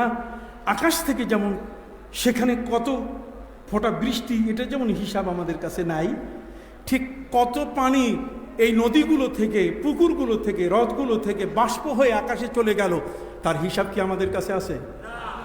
আবার বলেন, হিসাব আছে? তাহলে আসেন হিসাবটা কিভাবে আমরা একটু দেখে নেই। হ্যাঁ, হিসাবটা হচ্ছে হযরতে লোকমান তার ছেলেকে হিসাবটা দেখাই দিয়েছেন। ইয়া বুনাইয়া ইন্নাহা ইন তাকুম মিসকালা হাববাতিন মিন খারদালিন ফাতাকুন ফি সাখরাতিন আও ফিস সামাওয়াতি আও ফিল আরদি ইয়াতি বিহাল্লাহ ইন্নাল্লাহা লাতীফুন খাবীর। ছেলেকে তিনি বলছেন, বাবা তোমার কোনো জিনিস কিন্তু আল্লাহর চোখের আড়াল নয়। কথা বলেন, এই যে আমাদের সামনে যে ক্যামেরাগুলো আছে, এই ক্যামেরার কাছে আমরা কি গোপন হওয়ার কোনো সুযোগ আছে? আমার মাথার টুপিটা কেমন, আমার চোখের চশমাটার রং কি, আমার গায়ের পোশাক কেমন, ক্যামেরার মধ্যে যেমন ধরা পড়তেছে, এটাকে কোনোদিন আমি মুছতে পারবো না, রিমুভ করার কোনো সুযোগ নাই। কিন্তু সম্মানিত সুধী, এই ক্যামেরার শক্তির চেয়ে আইনুল্লাহ জারিয়া, আল্লাহর ক্যামেরা হচ্ছে এত বড় শক্তিশালী যে বিন্দু বিন্দু কোনো অংশ আপনার দেহের ভিতরে যদি কোথাও লুকিয়ে রাখেন, মাটির ভিতরে লুকিয়ে রাখলে, পাহাড়ের কোথাও গর্তে লুকিয়ে রাখলে, আকাশের মেঘের ভেতরে যদি আপনি কোনো এই ধরনের গুনাহ করে যদি লুকিয়ে রাখেন, যেমন সেটি কিয়ামতের ময়দানে আল্লাহ তাআলা হাজির করবেন, ঠিক অনুরূপভাবে আমার জীবনের কোনো কর্ম, আমার জীবনের কোনো কাজ এমন নাই যেটা তিনি জানেন না। কথা বল না? পবিত্র কোরআন মজিদে আল্লাহ বলছেন, ইয়ালামু মা বাইনা আইদিহিম ওয়া মা খালফাহুম ওয়া লা ইউহিতুনা বিশাইইন মিন ইলমিহি ইল্লা বিমা শাআ। সুবহানাল্লাহ বলেন। তোমার সামনে, তোমার পিছনে যা আছে সব কিছু আমি দেখি। এই জন্য একজন মোরাকাবাকারী যিনি পর্যবেক্ষণ করছেন নিরিবিলি জায়গায়, যখন আল্লাহর ধ্যানে তিনি আল্লাহর সন্ধানে যখন একটি নিরিবিলি জায়গা তিনি বেছে নিলেন, ইলমে তাসাউফের এই অবস্থানটা এমন একটি অবস্থান যে অবস্থানের মধ্যে তার মনে রাখতে হবে যে আল্লাহ আমাকে কি করতেছেন, দেখতেছেন। কথা কন না? আল্লাহ আমাকে কি দেখতেছেন, আমার সব কিছু কাজগুলো আল্লাহর এলেমে আছে, আল্লাহ জানেন। কথা বুঝেন নাই? এই গেল একটা। যিনি মোরাকাবা করবেন, এই মোরাকাবা করলে তার একটা জিনিস আয়ত্ত করতে হবে যে তিনি আমাকে জানেন, আমার সকল কর্মকাণ্ড তিনি জানেন, কোনোটাই তার হাত থেকে কোনো অংশ বাদ যাচ্ছে তা কিন্তু নয়, বরং তিনি আমার সাথে এটাকে প্রুফ করার জন্য ফিরিস্তা রেখে দিয়েছেন। পবিত্র কোরআন মজিদে আল্লাহ বলেন, মা ইয়ালফিযু মিন কাউলিন ইল্লা লাদাইহি রাকীবুন আতীদ। এখানে দেখেন রাকিব, মোরাকাবা। এই রাকিব পর্যবেক্ষণ, আমার পাশে ফিরিস্তারা আমাকে পর্যবেক্ষণ করার জন্য আছেন।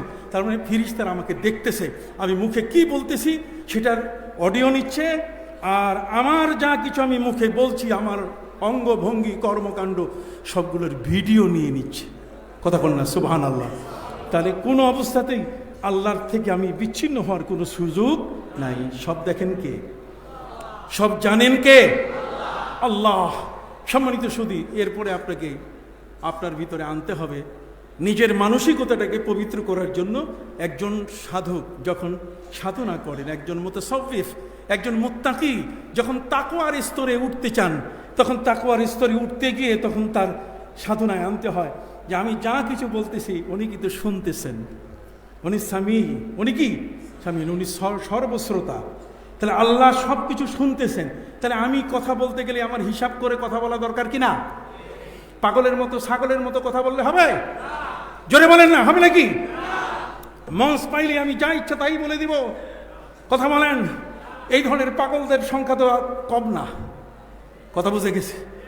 নিজের পরিচয় দিতে গিয়ে তারা বিশাল জ্ঞানী নিজেকে ব্যাখ্যা করছে, অথচ তারা এতটুকু তাদের অন্তরের মধ্যে ভয় নাই যে পবিত্র কোরআনের কোন আয়াতকে কোন খাতে ব্যবহার করতে হবে এবং এটাকে কোন অবস্থাতেই স্বাভাবিকভাবে এমন হালকাপনা করা যাবে না যে যাতে করে মানুষ মনে করে যে কোরআন বোধহয় এরকম কিছু একটা হাতের মোয়া, মৌলভী সাহেব যেমনি বানায় তেমনি হয়ে যায়। কি কোন মৌলভী সাহেব বলতেছে এখানে অমুক বুক আছে, অমুক বই আছে, তমুক আছে, সেই আছে, তেই আছে না। তো এই সমস্ত কথাবার্তা বললে তখন কোরআনের যে মর্যাদা এটা একটা নিম্ন পর্যায়ে চলে আসে। কতক্ষণ না কোরআনের যে মূল্যটা এটা এমন একটা পর্যায়ে চলে আসে যেই পর্যায়টিতে আসার কারণে আল্লাহ তার বাণীর এই হালকা হওয়ার কারণে আল্লাহর মর্যাদাও কমে যায়।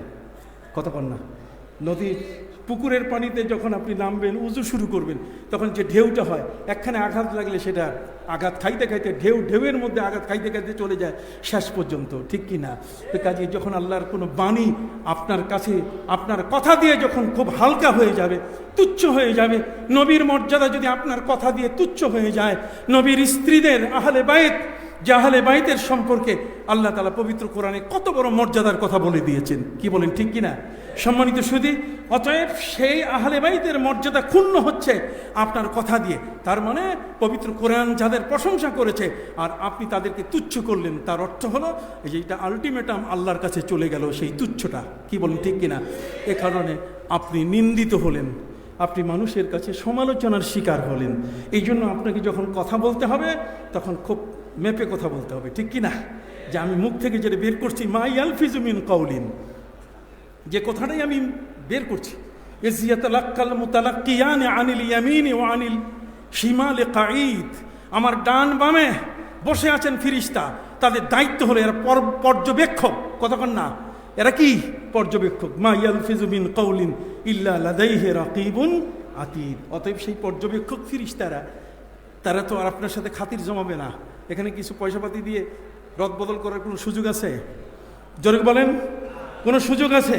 তাহলে আপনার সাধনার মধ্যে, মোরাকাবার সাধনার মধ্যে সেকেন্ড থিং যেটা, দ্বিতীয় যে জিনিসটা, সেই জিনিসটা আপনাকে আনতে হবে যে আল্লাহ তাআলা আমার সব কিছু শুনতেছেন। কতক্ষণ না আল্লাহ তাআলা আমার সব কিছু কি শুনতেছেন, যা বলি, আমি বক্তৃতায় বলি, আমি ক্লাসে বলি, কতক্ষণ না আমি আমার মাঠে আমার কৃষককে বলি, আমার ব্যবসায় আমার ক্লায়েন্টকে আমি বলি, আমি যেখানে যেভাবে যা বলবো সেই বলাটা এটা প্রত্যেকটাই রেকর্ড হচ্ছে। প্রত্যেকটা কি হচ্ছে? রেকর্ড হচ্ছে। এই জন্য যিনি মুতাসাউফিফ, যিনি মোরাকাবার জগতের মধ্যে নিমজ্জিত হয়েছেন, সেখান থেকে তিনি তার মুখের মধ্যে কস্টেপ লাগানো শুরু করেন যে না, এখন কথা বলতে গেলে কস্টেপটা খুলে তারপরে লাগাইতে হবে। আবু বকর সিদ্দিক রাদিয়াল্লাহু তাআলা আনহু, ওমরে ফারুক রাদিয়াল্লাহু তাআলা আনহু, দুইজনে মিলে যখন নবী করিম সাল্লাল্লাহু আলাইহি ওয়াসাল্লামের দরবারে স্বর উঁচু হয়ে গেছিল, তাদের কোন একটি বিষয় নিয়ে তর্কে স্বর যখন উঁচু হয়ে গেছিল, তখনই আল্লাহ তাআলা আয়াত নাযিল করলেন, ইয়া আইয়ুহাল্লাযীনা আমানু লা তারফাউ আসওয়াতাকুম ফাওকা সাওতিন নবী ওয়া লা তাজহারু লাহু হ্যাঁ, বিল কাউলি কাজাহারি বাযিকুম লিবাস আন তাহবাতা আমালুকুম ওয়া আনতুম লা তাশউরুন। অতএব সেই দিন থেকে আবু বকর সিদ্দিক রাদিয়াল্লাহু তাআলা আনহু তিনি মুখের মধ্যে মার্বেল রাখা শুরু করলেন, পাথর রাখা শুরু করলেন, যে আমার মুখে পাথর রাখতে হবে, কথা বললে পাথর বের করে তারপর কথা বলবো যতটুকু দরকার, এটা বলার পরে আবার কি মুখের মধ্যে পাথর রাখবো, যাতে কোনো ফাহিশা কথা, যাতে কোনো এই ধরনের এমন কোনো কথা যেন আমার মুখ থেকে বের হয়ে না আসে।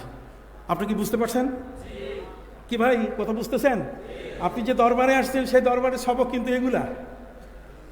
এই দরবারে আপনি যখন আসবেন তখন মিটা দেয় তু আপনি হস্তি কো গর কুছ হোনা চাহে কে দানা খাক সে মিলকর গুল গুলজার হো যাতা হয়। আপনি যতক্ষণ পর্যন্ত মাটির সাথে নিজকে মিশাবেন না, বীজ যতক্ষণ পর্যন্ত মাটির সাথে মিশে যাবে না, ততক্ষণ পর্যন্ত আপনার এই শক্ত দিলটা নরম হবে না। এই জন্য কবি বলেছেন, সালেহাতু সঙ্গে বুদি দিল খারাস, সালেহাতু সঙ্গে বুদি দিল খারাস কে এক জামানা দর আউলিয়া খাকে বাস। তোমার এই শক্ত দিল, তোমার এই মুর্দা দিল, তোমার এই কঠিন মনটাকে যদি তুমি আল্লাহর জন্য নরম করতে না পারো, তাহলে তোমার চোখে পানি আসবে না। কতক্ষণ না আল্লাহর প্রতি তোমার চোখেও বিগলিত হবে না। তোমার মধ্যে যদি সেই পাষণ্ডতা থাকে, তাহলে সেই পাষণ্ডতা দূর করতে গেলে সেই অন্তরটাকে তোমাকে নরম করতে হবে। সে নরম করতে গেলে তোমাকে একজন অলির দরবারে গিয়ে বসতে হবে। কতক্ষণ না এক জামানা দার আউলিয়া খাকে বাস। তার মানে আল্লাহর অলির দরবারে যাইয়া মাটির উপরে তোমাকে বসে থাকতে হবে, মাটি হয়ে থাকতে হবে। এই যে বসছেন না, বসার মধ্যে আপনার চিন্তা থাকবে এরকমই যে আমি কি মাটি। মাটি কেন জানেন? মাটির উপরে মানুষ পাড়াইয়া যায় তাও কিছু কয় না, কতক্ষণ না মাটি কাটে তাও কিছু কয় না। তার মানে সে নীরব হয়ে যায়, নিশ্চুপ হয়ে যায়, তার মধ্যে অহংকার থাকে না, গর্ব থাকে না, আমিত্ব থাকে না, সে নিজে বিশাল কিছু এটা কখনো বলে না। এই জন্য পৃথিবীতে কিছু অলি এমন দেখা গেছে যে অলি নিজের জীবনে কোনোদিন আমি শব্দ ব্যবহার করে নাই। কি শব্দ? আপনি বলছেন না কেন? কোন শব্দ? আমি শব্দ ব্যবহার করে নাই। আমিতে আমিত্ব, খুদি, এই জিনিসটা ব্যবহার করেন নাই তারা। কথা বুঝেন নাই? বরং যদি বলা হয় যে আপনি ভাত খেয়েছেন, খাবার খেয়েছেন, তো আমরা বলি হ্যাঁ আমি খেয়েছি, কিন্তু উনি এটা বলতেন না। উনি বলতেন আল্লাহ আমাকে খাওয়াইছেন। আপনি বাজার থেকে আসছেন, আমরা হ্যাঁ আমি আসছি, কিন্তু উনি উত্তর দিতেন আল্লাহ আমাকে আনছেন। সুবহানাল্লাহ বলেন। তবে আমিত্ব থেকে রক্ষা করে নিজকে বাঁচানো এটা একটা জটিল সাধনা। আর সেই সাধনাটা ওই জাগতিক সংসদে হবে না, এটা হবে এই সারসিনা দরবারের বাংলাদেশের মুসলমানদের আধ্যাত্মিক সংসদ। কথা বুঝেন নাই? এটা হচ্ছে আধ্যাত্মিক সংসদ। এই আধ্যাত্মিক সংসদে এখানে যারা আসবেন তাদের মধ্যে সেই পরিবর্তনগুলো চলে আসবে। কতক্ষণ না এখানে আসার পরে আপনি দেখবেন তার দৃষ্টিশক্তির বদলে যাবে, তার ভাষা বদলে যাবে, তার কথা বদলে যাবে, তার চাল চলন বদলে যাবে, তার আচার আচরণ বদলে যাবে, তার আখলাকের মধ্যে পরিবর্তন এসে যাবে। তখন দেখবেন তার সুর, তার কণ্ঠ, তার আওয়াজ এক ভিন্ন ধরনের আওয়াজ হয়ে গেছে। তখন এই পৃথিবীর মধ্যে সে একজন শালীন ব্যক্তি, পৃথিবীর মধ্যে সর্বোচ্চ মানের একজন ভদ্র ব্যক্তিতে সে পরিণত হয়ে যাবে। সুবহানাল্লাহ বলেন। এই জন্য আমাদেরকে বলা হয়েছে মান খাশিয়ার রহমান বিল গায়বে। আল্লাহ বলছেন যে ব্যক্তি আল্লাহকে ভয় করে, মান খাশিয়ার রহমান বিল গায়ব, আল্লাহকে দেখে নাই কিন্তু ভয় করতেছে কাকে? আপনি বলেন না কাকে? আবার বলেন কাকে? ওয়াজা বিকলবিন মুনিব। তার এমন একটা অন্তর নিয়ে আসলো যে অন্তরটা অনুগত হয়ে গেছে। এই অন্তরটাকে যদি বলা হয় যে এখন এই জর্ব লাগাতে হবে, এখন কাদেরিয়া সেলসেলার এই জেকের, আপনি দেখবেন তার ভিতরে কাদেরিয়া সেলসেলার জেকের শুরু হয়ে গেছে। সুবহানাল্লাহ বলেন। আল্লাহর ওলিদের সামনে যখন কোনো ব্যক্তি বসে, আমাদের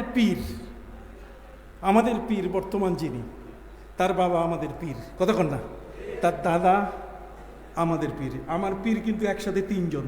কয়জন? আমার পীর হলেন একসাথে কয়জন? তিনজন। বর্তমান যিনি, আমি তো তাকে বলছি যে মুকুটবিহীন সম্রাট, ঠিক কিনা? ওনার যে বুলেটিন, যে কথা তিনি বলছেন, সেই কথার মাধ্যমে তিনি যেমন মুকুটবিহীন সম্রাট, যেমন তার হাতে বায়াত নিয়েছে, তিনি আমার পীর। কিন্তু তার বাবার হাতেও বায়াত হয়েছে, তিনিও আমাদের কি পীর। তার যে বাবা অর্থাৎ বর্তমান পীর সাহেব হুজুরের যে দাদা, তার কাছেও কি বায়াত হয়েছে। আমি মাহফিল করতেছি সারেঙ্গল, কোথায়? সারেঙ্গল তো না, এটা শেহাঙ্গল, এটা রাজবাড়ির পাশে। রাজবাড়ির পাশে শেহাঙ্গল, সেখানে হজরত শাহ সুফি আবু জাফর মোহাম্মদ সালেহ রহমতুল্লাহ আলাই এই দরবারের তিনি একজন মহান অলি।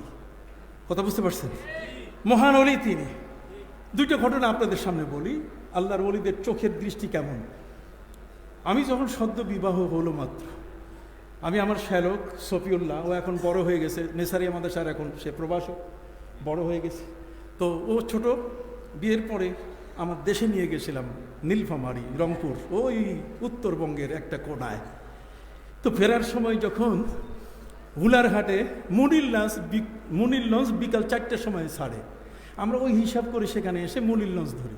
মুনির লঞ্চ ধরার পরে সেই লঞ্চে আমরা যাত্রী হয়ে হুলারহাট থেকে এই স্বরূপকাঠি নেসারাবাদ যখন আসতেছি, তখন রাজবাড়িতে ঘাট ধরার পরে যখন লঞ্চটা কিছু দূর নদীর মাঝখানে এসে গেল, তখন ডাকাতি শুরু হয়ে গেল। এত কঠিন ডাকাতি, কাটা রাইফেল সামনে রেখে এরপর লোকগুলোকে মারধর করছে। আমি দেখি অবস্থা খুবই খারাপ। আমি হুজুর মানুষ, আমার সাথে যারা আছেন তারা কম মাইর খাই নাই, আমাকে একটা আঘাতও করে নাই। শুধুমাত্র আমি খেয়াল করতেছিলাম যে আল্লাহ, দোয়া তো মনে আসতেছে না, কিন্তু শর্ষিনা দরবারের তো আমি একজন গোলাম। আল্লাহ, এই দরবারের তো আমি একজন সাধারণ গোলাম। আসে না অনেক সময় বিপদের সময় দোয়াও মনে আসে না। খেয়াল করছেন কথাটা? দোয়া যতটুকু পারছি আমি পড়ছি, কিন্তু সরসিনার যে একজন খাদেম, এই শব্দটি কিন্তু এটা কম নয়। এই শব্দটির কিন্তু ভার অনেক বড়। এই শব্দটা কিন্তু অনেক শক্তিশালী একটা শব্দ, যা আমি সরসিনার কি। আপনি কথা বলেন না, তাহলে কি বলবো? আমি বাদ দিয়ে দিব, আলোচনা বাদ দিই তাহলে। কি বলেন? সরসিনার আমি কি? তো গোলাম দিয়ে কি করা যায় দেখেন। ওয়ান সাফিনাতা মাওলা রাসূলিল্লাহি সাল্লাল্লাহু আলাইহি সাল্লাম ক্বাল, তিনি বলেন ইন্নী রাকিবতুল বাহরা। হযরত সাফিনা নবী করিম সাল্লাল্লাহু আলাইহি ওয়াসাল্লামের একজন গোলাম ছিলেন। তিনি বলছেন, আমি একজন ব্যবসায়ী মানুষ, আমার জীবনের ব্যবসা শেষ করে আমি নবীর গোলামি বরণ করে নিলাম। নবীর গোলাম অবস্থায় আমি সন্ধ্যাবেলায় একটা বড় পদ্মা নদীর মতো একটা দরিয়া, কথা বলছেন আপনাদের বুঝাবার জন্য পদ্মা বললাম, দরিয়া পার হচ্ছিলাম। ঠিক আছে? দরিয়ার মাঝখানে আকস্মিকভাবে এমনভাবে ঝড়ো হাওয়া, এমন ঘূর্ণিঝড় হলো যে ঘূর্ণিঝড়ে আমার ওই নৌকা উল্টে গেল, নৌকার মালগুলো সব পড়ে গেল, নৌকার প্রতিটি পার্ট, তার যে তক্তাগুলো সব খুলে খুলে খান খান হয়ে গেল। আমি ওই সময় দেখলাম যে সন্ধ্যা প্রায় মাগরিব 1-8 ঘন্টা হয়ে গেছে, আর ঘূর্ণিঝড় হওয়ার কারণে একেবারে কালো অন্ধকার। ওই সময় আমি একটা তক্তা কোনোমতেই ধরে আমি সাঁতার দেওয়া শুরু করলাম। সাঁতার দিতে দিতে বেশ সময় লাগলো কিনারা পর্যন্ত পৌঁছতে। কিনারায় পৌঁছাবার পরে আমি সেখানে অনুভব করলাম ফিহে আজিম্মাতুন মিনাল হাইয়া। সেখানে গিয়ে দেখি যে অনেকগুলো অজগর সাপ আমাকে দেখার পরে এইভাবে করে মাথা উঁচু করে আছে। আমি এখন কি করব? আমি ভয় পেয়ে গেলাম যে মহাবিপদের উপরে আরো মহাবিপদ। কি বলেন, ঠিক না? ফেরারুকা মিনাল মাতার ওয়া উকুয়া ফিল মিজাব ওয়া উকুকা ফিল মিজাব। তুমি বৃষ্টি থেকে পালাইয়া যদি পুকুরে পিছলাইয়া পড়ো, তাহলে পালাইয়া লাভ হইল কি? কথা কর না। বৃষ্টির হাত থেকে পালাতে গিয়ে যদি পুকুরে তুমি ভিজে দাও, তাহলে এই বৃষ্টির হাত থেকে পালাইয়া কোনো লাভ আছে? তো কাজেই ওয়া ফেরারুকা মিনাল মাতার ওয়া উকুকা ফিল মিজাব, ঠিক এরকম হয়ে গেছে। আমি কিনারায় আসলাম, কিন্তু সেখানে আমার এই মহাবিপদের মধ্যে আরো মহাবিপদ, যে অজগর সাপগুলো মাথা উঁচু করে আছে।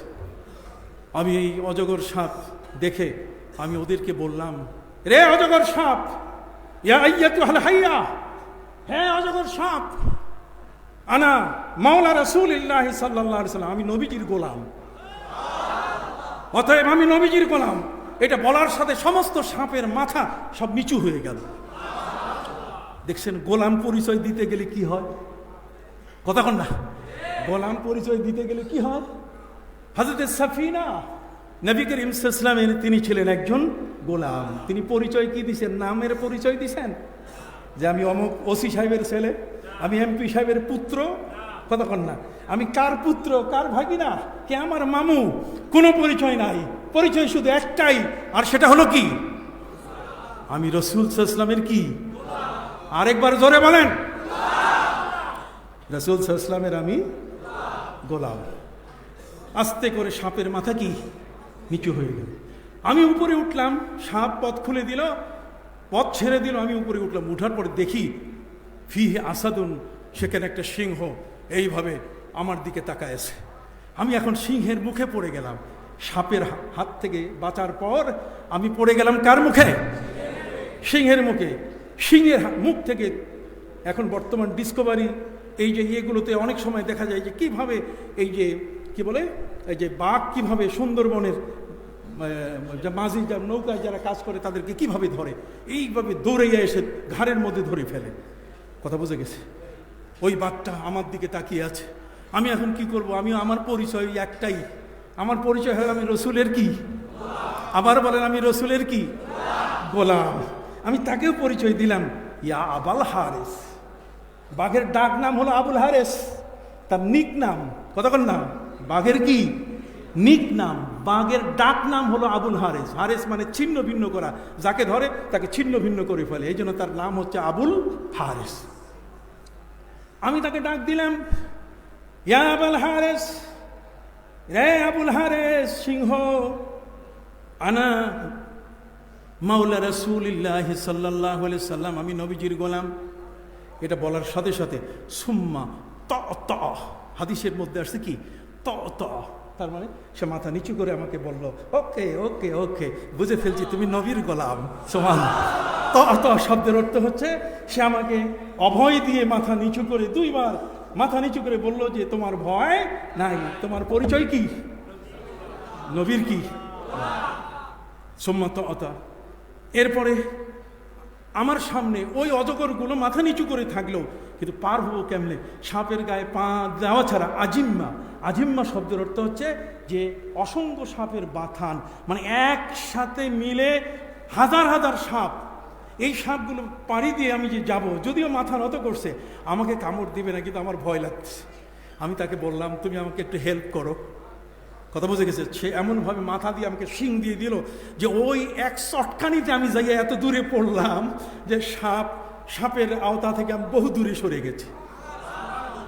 সোম্মা ইউহাম হেমো, হাদিসের শব্দ এসছে সোম্মা ইউহাম হেমো, অর্থাৎ সে ডুকুরি ডুকুরি আমাকে বললো যে তুমি নবীকে আমার সালাম দিও।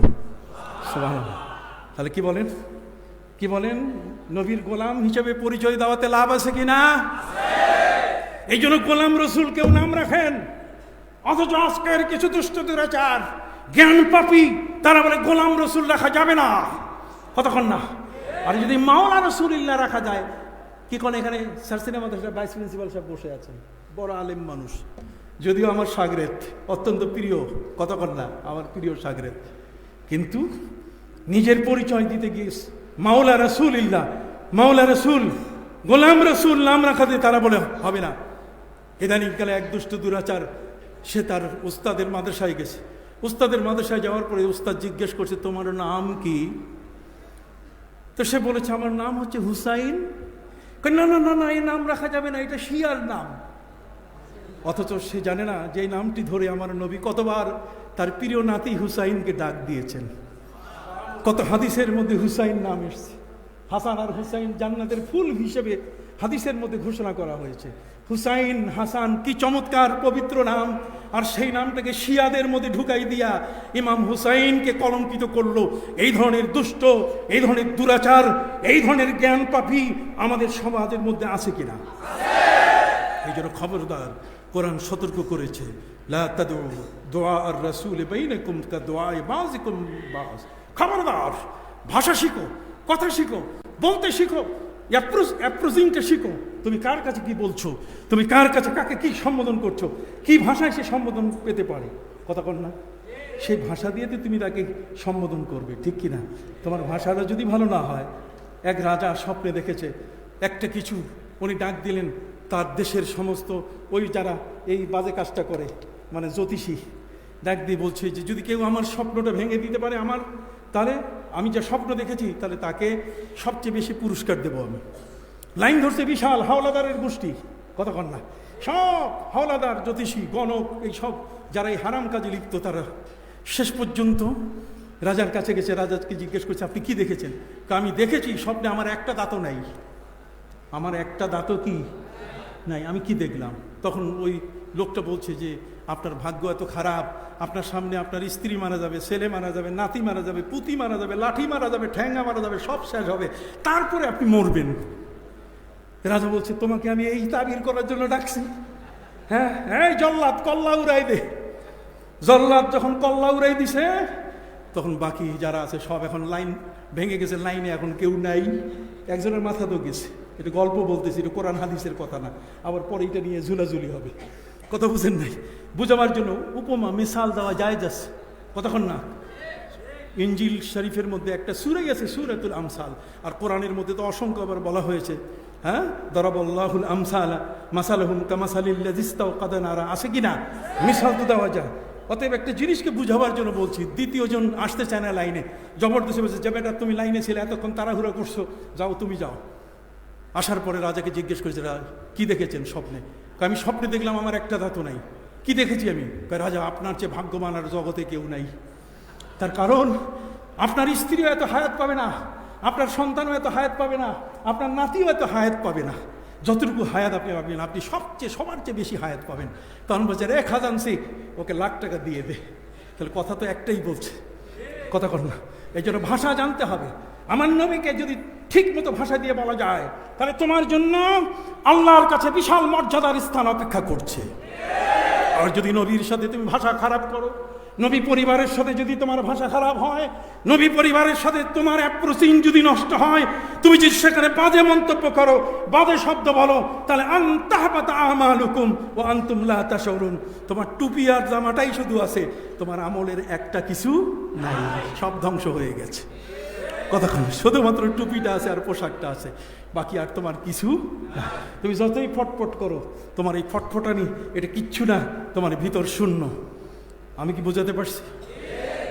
আমি আর দীর্ঘ সময় বলবো না। আমি অতটুকু কথা বলতে চাই, সেটি হলো এই যে একজন মোরাকাবার মানুষ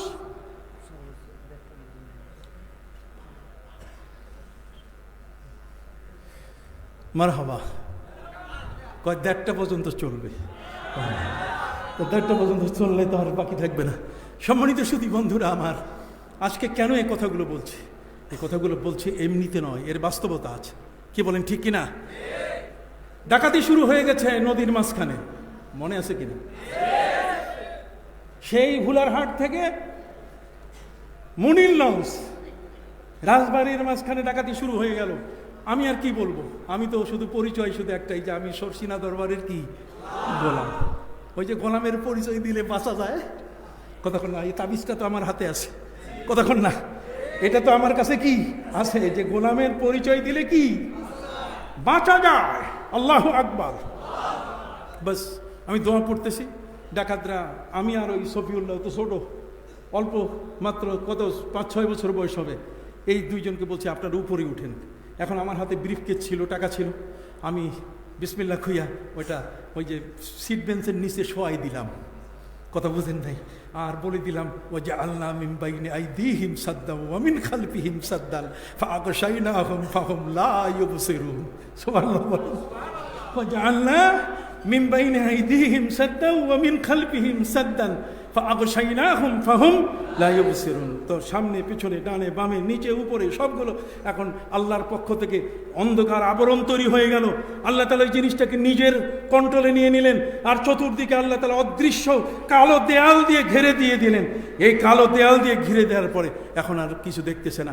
আমরা উপরে উঠলাম, নিচে খুব ধুমধাম মারামারি, তার মানে ভাঙতেছে, এটা নিতেছে, ওইটা নিতেছে। এরপর আমাদেরকে নিচে নামালো। নামার পরে দেখি সবার টাকা পয়সা যা আছে, ব্রিফকেস টিফকেস ভাঙা শেষ। আমার টাকা আমানত যা আছে ঠিক তেমনই আমি পাইলাম।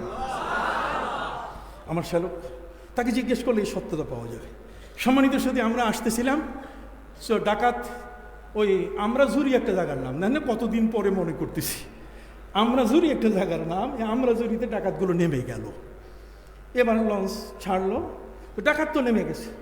যখন এই থানায় চলে আসলো, নেসারাবাদ থানায়, এখানে আসার পরে যারা পুলিশ, তারা বলছে আপনারা সবাই থাকেন, ডাকাত ধরবো, ভিতরে আছে কিনা। ডাকাত তো নেমে গেছে। ডাকাত আসে নাকি? ডাকাত এত পাগল না, কথা বুঝেন নাই, বলে তো প্রস্তুতি নিয়ে আসছে কোন জায়গায় নামতে হবে, কোন জায়গায় দৌড়াইতে হবে।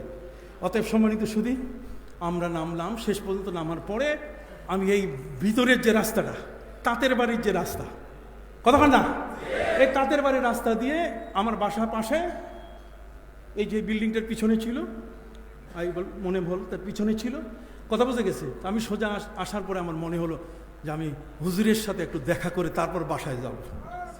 তখন শাহ সুফি আবু জাফর মোহাম্মদ সালেহ রহমতুল্লাহ আলাই দরবারে বসা, দরবারে তিনি বসে আছেন।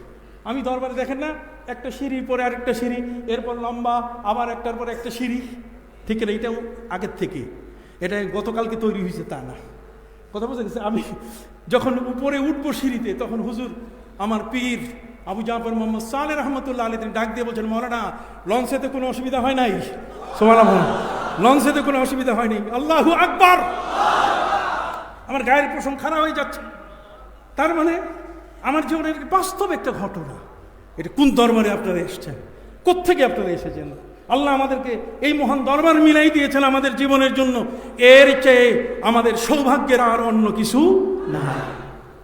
ওয়াহিব্বুস সালিহিনা ওয়া লাস্তু মিনহুম, ওয়াহিব্বুস সালিহিনা ওয়া লাস্তু মিনহুম লাআল্লাল্লাহা ইয়ারযুকুনি সালাহা।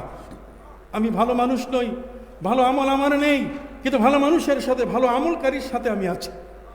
অতএব শুনিদাম দররোজে উম্মীদ বিম, শুনিদাম দররোজে উম্মীদ বিম, বদারা বমকশদ বনে কা করিম। আমি শুনেছি ধানের সাথে যেমন পাতানগুলো বিক্রি হয়, কথা কর না, কিয়ামতের ময়দানে এই ধরনের সালে বান্দা আল্লাহর ওলিদের পাশে যদি আপনি থাকতে পারেন, তাহলে এক ডাকে ওদের সাথে বলে, আয় আয় খাদেম কেতলি। খাদেম কি? পিসাবের খাদেম যারা হয় তারা কি? কেতলি। তাদের কি বলে? আরে নাম শুনে নেন না, বলেন না কেন? এগুলো তো ভাষা উঠে গেছে। পিসাবের যারা খাদেম থাকে তাদেরকে কি বলে? কেতলি। বুঝেন কেন? কেতলি হচ্ছে, আপনি জানেন আমাদের শরীয়তের মাসালা হলো উজু করতে গিয়ে উজুর পানি যেন এটা বদনার ভিতরে না পড়ে। তার কারণ যখন কারো দেহের উজুর অঙ্গ থেকে যখন পানি পড়ে উজু করার কারণে, তখন এই পানিটা যেটা ঝরে পড়ে এটা গুনাহ নিয়ে ঝরে পড়ে। এই জন্য ইমাম আবু হানিফা রহমতুল্লাহ আলীকে যখন একটা নদীর পাশে তাকে উজু করানো হচ্ছিল, তখন ইমাম আবু হানিফা রহমতুল্লাহ আলী বলছেন, হাব্বিল মাকাদাতি বিন হেনা, তোমরা আমার অবস্থানটা আমি যেখানে বসছি এখান থেকে দূরে সরাই দাও। তাই কেন? তাই কিছু আগে বোধহয় এখানে একজন লোক উজু করে গেছে, তার গুনাহগুলো ঝরে পানিতে পড়ছে, ওটা আমি দেখতে পাচ্ছি। এই চক্ষু আপনি কি ওই চক্ষু বিজ্ঞান কলেজে পাবেন? কথা বলেন, এটা কি চক্ষু বিজ্ঞান কলেজে পাওয়া যাবে? হ্যাঁ, এই চক্ষু কি চক্ষু ইনস্টিটিউটে পাওয়া যাবে? ওই শঙ্কর চেন্নাইয়ে পাওয়া যাবে? ওই আই হসপিটালে পাওয়া যাবে? না, পাওয়া যাবে না। এটা হচ্ছে এমন এক চক্ষু, ইত্তাকু মিন ফিরাসাতিল মুমিন ফাইন্নাহু ইয়ানজুরু বিনুরিল্লাহ। তাদের চক্ষুটা ছিল এত পাওয়ারফুল, তারা এখান থেকে হযরত উমর যেমন 900 কিলোমিটার দূরে নাহাবান এলাকায় তার সৈন্যরা বিপদে পড়েছে, তিনি যেমন বলেছিলেন, ইয়া সারিয়াতু আল জাবাল আল জাবাল, এই সেনাপ্রধান পাহাড়ের পথ ধরো, পাহাড়ের পথ ধরো। মসজিদের মধ্যে হইচই পড়ে গেল। আজকের ইমাম সাহেব হযরত উমর তিনি নামাজ পড়ালেন, খুতবা দিলেন, আর সেই খুতবার মধ্যে আগের পরের মিল নাই, আর বললেন ইয়াজ সারিয়াত আল জাবাল আল জাবালা, তার মানে সেনাপ্রধান পাহাড়ের পথ ধরো। হযরত উমরকে তারা জিজ্ঞেস করেন, উমর কেন হলো এমনটা? আগের সিয়াক সাবাক মিল নাই, আগের পরের মিল নাই। হযরত উমর ফারুক রাদিয়াল্লাহু তাআলা বলছেন, দেখুন আমি যখন খুতবা দিচ্ছিলাম তখন আমার চোখের দৃষ্টি শুধু আপনাদের মধ্যে সীমিত ছিল না, 900 কিলোমিটার দূর 500 মাইল পর্যন্ত বাল্ক ইরানের সেই নাহাবান এলাকা পর্যন্ত চলে গেছে। আমি দেখলাম আমার সৈন্যরা বিপদে পড়েছে। এই জন্য আমার হাতে তো মেঠোফোন নাই, মোবাইল নাই, কথা কন না, আমার কাছে মেঠোফোন নাই, মোবাইল নাই, আছে আমার সেই মুখের জবানের শক্তি। আল্লাহর কোন বান্দা, আল্লাহর এই ধরনের কোন এই সেই মুতাসাউফ মুত্তাকি পরহেজগার নবী প্রেমিক যখন কোনো কথা বলে, তখন সেই কথাটা পৃথিবীর এক প্রান্ত থেকে আরেক প্রান্ত ছড়িয়ে যায়। তখন পৃথিবীর বাতাস তার জন্য গোলাম হয়ে যায়, কথা কন না। পৃথিবীর এই ইথার তরঙ্গমালা তখন তার কথাটা এটা মুহূর্তে চোখের পলকে তাদের কানে পৌঁছিয়ে দেয়। সুবহানাল্লাহ। আকাইদে নাসাফি খুলে দেখে। সম্মানিত সুধী, এই জন্য আমি আপনাদের খেদমতে বিনয়ের সাথে আবেদন করতে চাই, দৃষ্টি, সব দৃষ্টি এক নয়, কতক্ষণ না, সব দৃষ্টি কি একরকম?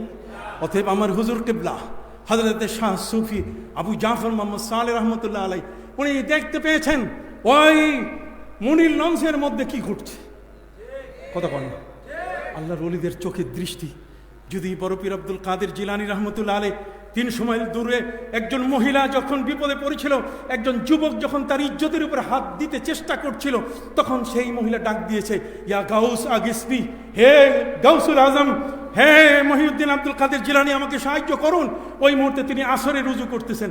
আসরে রুজু করার অবস্থায় চোখের দৃষ্টি চলে গেল 300 কিলোমিটার দূরে।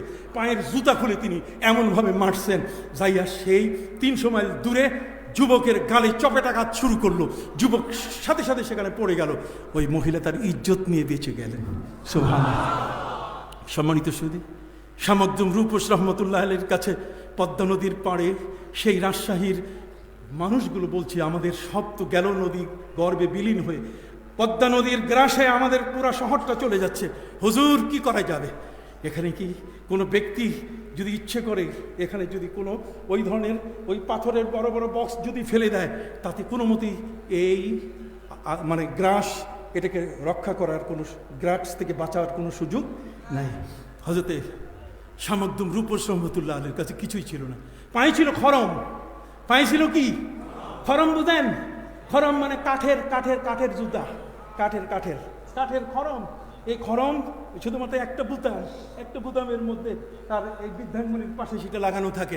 সম্মানিত শুধু ডাইন পাশের খরমটা দিয়ে তিনি বলছেন, আগে পদ্মা নদীটাকে শাসন করে দেই, তারপরে দোয়া করব। উনি পদ্মা নদীকে সামনে দেখে তিনি বলেন, হ্যাঁ পদ্মা থাম। বলার সাথে সাথে পদ্মা ওই যে থেমে গেছে, আর পদ্মা আগাতে পারে নাই। পদ্মা আগাতে। অতএব যারা আজকে এই সমস্ত অলিয়া উলিয়াদের সম্পর্কে বাজে কথা বলে, মিথ্যে কথা বলে, তহমত দেয়, তাদের প্রতি অপবাদ দেয়, এরা জ্ঞান পাপী। এদের এই জগৎ সম্বন্ধে আদৌ কোনো নলেজ নাই। এদের চক্ষু আবু বকর সিদ্দিকের চক্ষু নয়। আবু বকর সিদ্দিক রাদিয়াল্লাহু তাআলার স্ত্রী কতক্ষণ তিনি তাকে মনে মনে বলবেন, ভাবছিলেন যে আমি একটু আমার স্বামীর কাছে আবু বকর সিদ্দিক রাদিয়াল্লাহু তাআলার কাছে বলবো। উনি যখন রাষ্ট্রের প্রধান, তিনি স্ত্রী, তিনি মনে মনে চাইলেন যে আমি একটু মিষ্টি খাবো, কিন্তু পরিবারের যে টাকা যেভাবে উপার্জনটা যতটুকু, তাতে মিষ্টি খাওয়ার টাকা থাকে না। ঘরের অনেক মা আছেন, বোন আছেন, তারা স্বামীর দেওয়া সপ্তাহের টাকা, এর থেকে খরচের কিছু টাকা তারা বাঁচান। হযরত আবু বকর সিদ্দিক রাদিয়াল্লাহু তাআলার স্ত্রী, তিনি ওই মিষ্টি খাওয়ার জন্য কিছু প্রতিদিন প্রতি সপ্তাহের কিছু টাকা বাঁচাতে বাঁচাতে যখন টাকাগুলো একটু বেশি হয়েছে, তখন তিনি আবু বকর সিদ্দিক রাদিয়াল্লাহু তাআলা হাতে দিয়ে বলছেন, আবু বকর, হে আমার প্রিয় স্বামী, আমার মিষ্টি খাওয়ার বড় আগ্রহ, ইচ্ছা, কিন্তু টাকা ছিল না। আপনার দেওয়া খরচের টাকা থেকে আমি এই টাকাটা বাঁচিয়ে আজকে দিলাম, একটু মিষ্টি এনে দেন। আবু বকর সিদ্দিক রাদিয়াল্লাহু তাআলা বলে, দেখো তোমার হাতে এই টাকাটা তুমি বাঁচাইতে পারছো, তাহলে বোঝা গেল রাষ্ট্রীয় কোষাগার থেকে আমাদের বেতন বেশি আসতেছে, আমাদের টাকা বেশি আসতেছে।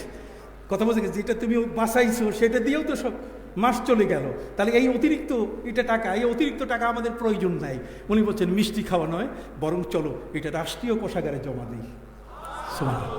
রাষ্ট্রীয় কোষাগারে জমা দেওয়ার মতো মাথার চিন্তা, দৃষ্টিশক্তি যেটা আমার রাষ্ট্রের, সেটা আমি কেন ব্যবহার করব? অথচ আমরা কি করি এখন?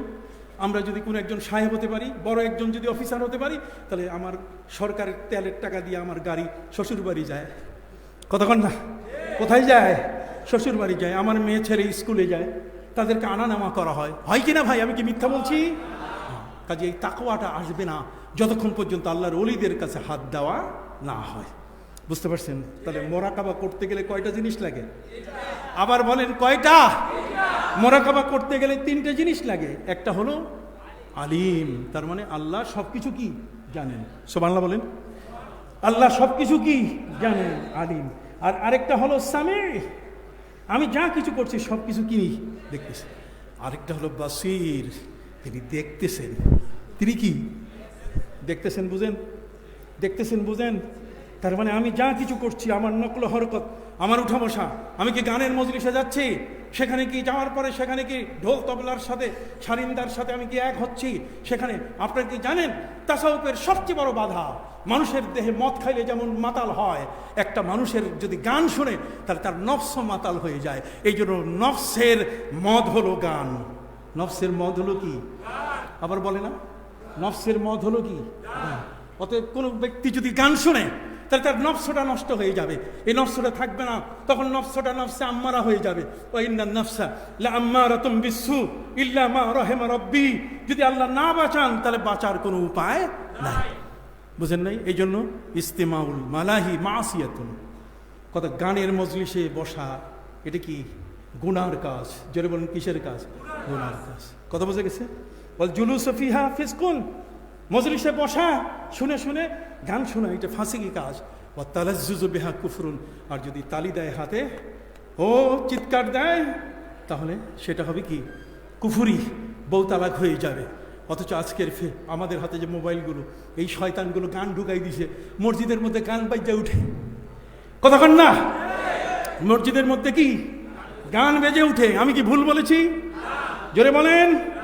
খবরদার, নফসের সবচেয়ে বড় শত্রু হলো কি? গান। গান শুনলে পরে তার নফসের তাকওয়া থাকবে না, তার নফসের মধ্যে যে পবিত্রতা এটা নষ্ট হয়ে যাবে, এটা ধ্বংস হয়ে যাবে। কথা খেয়াল করেছেন? অতএব আল্লাহ কিন্তু আমাকে দেখতেছেন। আল্লাহ কি দেখতেছেন? বাপ বেটা দুইজনে ওয়াজ শুনছে, বাপ আর বেটা দুইজনে কি শুনছে? ওয়াজ শুনছে, যে আল্লাহ দেখেন। বাস।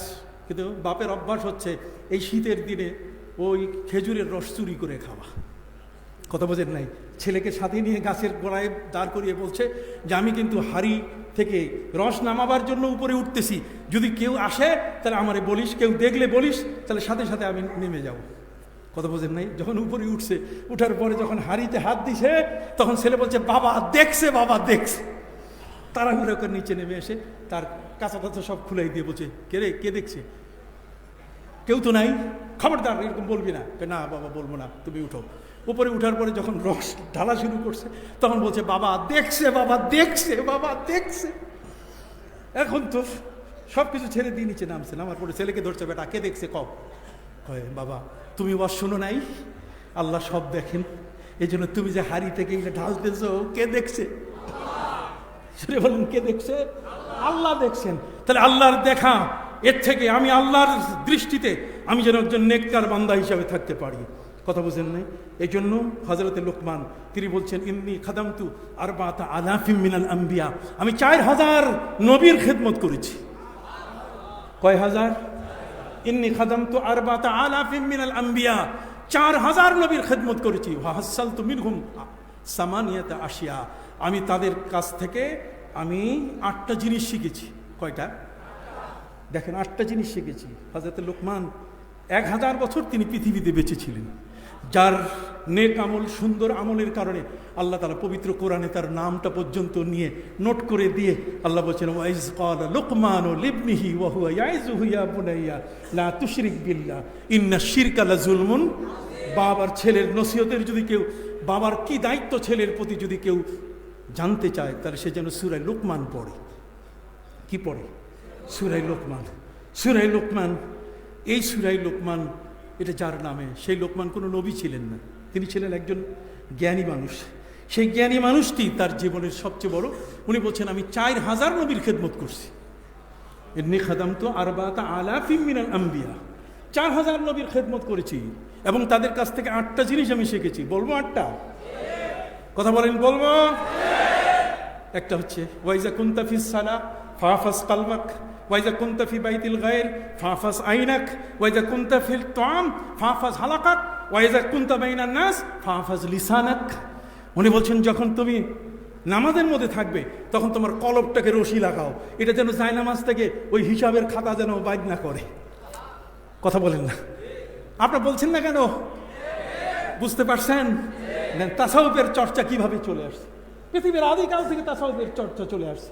ইজা কুনতা ফিস সালাহ ফাহফাজ কালবাক, যখন তোমার নামাজের মধ্যে তুমি থাকবে তখন কি তোমার কলবে রশি লাগাও, ঠিক আছে? কলবটা যেন নামাজের মুসল্লা থেকে বাইরে যাইতে না পারে। সুবহানাল্লাহ বলেন। ওয়াইজা কুনতা ফি বাইতিল গায়র ফাহফাজ আইনাক, আর তুমি যদি অন্য কারো বাড়িতে ঢুকো তাহলে তোমার 2টা চোখের রশি লাগাও, যাতে ওই বাড়ির ভিতরে কাউকে যেন দেখার চেষ্টা না করে। আপনি বুঝেন নাই? তাসাউফকারে কই বুঝতেছেন তো? ওয়াইজা কুনতা ফি বাইতিল গায়র, যদি অন্যের কারো ঘরে যদি তুমি ঢুকো তাহলে কি করবে? হ্যাঁ, লা তাদখুলু বুয়ুতান গায়রা বুয়ুতিকুম হাত্তা তাস্তানিসু ওয়া তুসাল্লিমু আলা আহলিহা। কারো বাড়িতে ঢুকলে সেখানে বাড়িওয়ালাকে সালাম দিতে হবে, বলতে হবে মে আই কামিং স্যার, আমি কি আসতে পারি? কথা বল না, আমি কি আসতে পারি? তাহলে অনুমতি নিয়ে ঢুকতে হবে, তা না করে হু হু করে দরজা ফাঁক করে বাড়িতে ঢুকে পড়ে। সেখানে নিজের মা থাকার পরও নবী করিম সাল্লাল্লাহু আলাইহি ওয়াসাল্লাম বলছেন না, তারপরে তুমি গলায় কিছু আওয়াজ দিয়া তারপর ঘরের মধ্যে প্রবেশ করবে। যেহেতু তোমার মাকে যদি তুমি অন্য অবস্থায় দেখো, তাহলে সেখানে তোমার মা তুমি দুজনেই লজ্জা পাবে। এই জন্য কোরআন বলে দিয়েছে, লা তাদখুলু বুয়ুতান গায়রা বুয়ুতিকুম হাত্তা তাস্তানিসু ওয়া তুসাল্লিমু আলা আহলিহা। অতএব ওয়াইজা কুনতা ফি বাইতিল গায়র ফাহফাজ আইনা, তোমার চোখের মধ্যে রশি লাগাও অন্যের ঘরে গেলে। ওয়াইজা কুনতা ফি তুআম ফাহফাজ হালাকাক, অনেক তরকারি দিয়ে তোমার এই আপ্যায়ন শুরু করছে, সব তরকারি খাইও না, তাহলে পেট বুটবাট করবে, কথা কন না। তোমার ওষুধ খাইতে হবে, ডাক্তারের কাছে যাইতে হবে, পেটটা নষ্ট হয়ে যাবে, কথা কন না। তোমার যেটা স্বাস্থ্যে উপযোগী সেটাকে তুমি গ্রহণ করো, সুবহানাল্লাহ বলেন। ওয়াইজা কুনতা বাইনান নাস ফাহফাজ লিসানাক, মানুষের সামনে যখন বসবে তখন তোমার জিহ্বাটাকে তুমি সামাল দিয়ে রাখবে, তুমি বাজে কোনো মন্তব্য করবে না। এই কয়টা? 4টা। আর বাকি 4টার মধ্যে 2টা কোনো অবস্থায় তুমি ভুলবে না, আর বাকি 2টা সবসময় ভুলে যাবে, সুবহানাল্লাহ বলেন। 2টা কি? কখনো ভুলবে না, আর 2টা কি? সবসময় ভুলে যাবে। তাহলে কয়টা হলো? 8টা। 8টার মধ্যে এখন পঞ্চমটা দেখি, ষষ্ঠ। 2টা কোনো সময় ভুলা যাবে না, ঠিক আছে? কোনো সময় কি ভুলা যাবে? তার মধ্যে একটা হলো আল্লাহ আল্লাহ আল্লাহ, এটা ভুলা যাবে না। আল্লাহ উঠতে বসতে, আল্লাযীনা ইয়াযকুরুনাল্লাহা কিয়ামান ওয়া কুউদান ওয়া আলা জুনুবিহিম ওয়া ইয়াতাফাক্কারুনা ফি খালকিস সামাওয়াতি ওয়াল আরদ। আমার টাইম হয়ে গেছে, হ্যাঁ ছুটি? আচ্ছা, এখন বিদায় নিচ্ছি।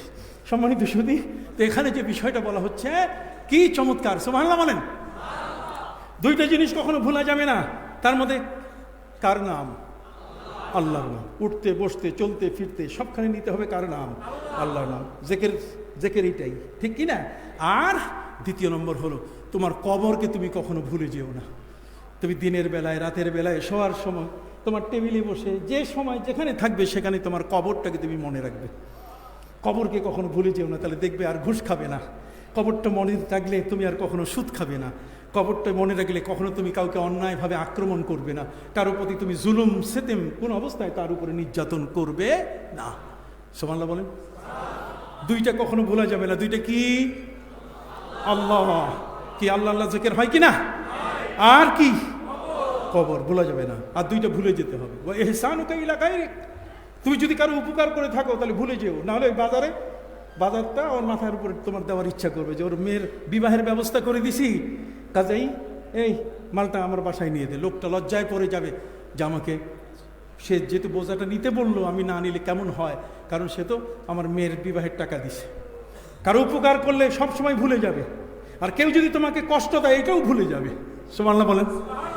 কেউ যদি কষ্ট দেয় এটাও তুমি কি ভুলে যাবে, তাহলে দেখবে তার উপকার করা তোমার জন্য সহজ হবে। আর যদি তুমি মনে করো যে সে আমাকে কষ্ট দিছে, তাহলে তুমি আর কোনোদিন তার কোনো উপকার করবে না।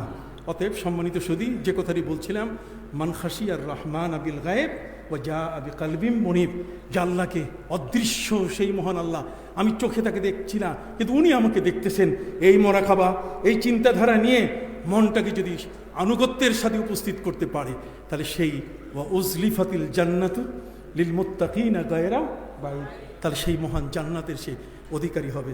আল্লাহ সবাইকে কবুল করলেন, সকল আমিন। আসসালামু আলাইকুম ওয়া রাহমাতুল্লাহি ওয়া বারাকাতুহু।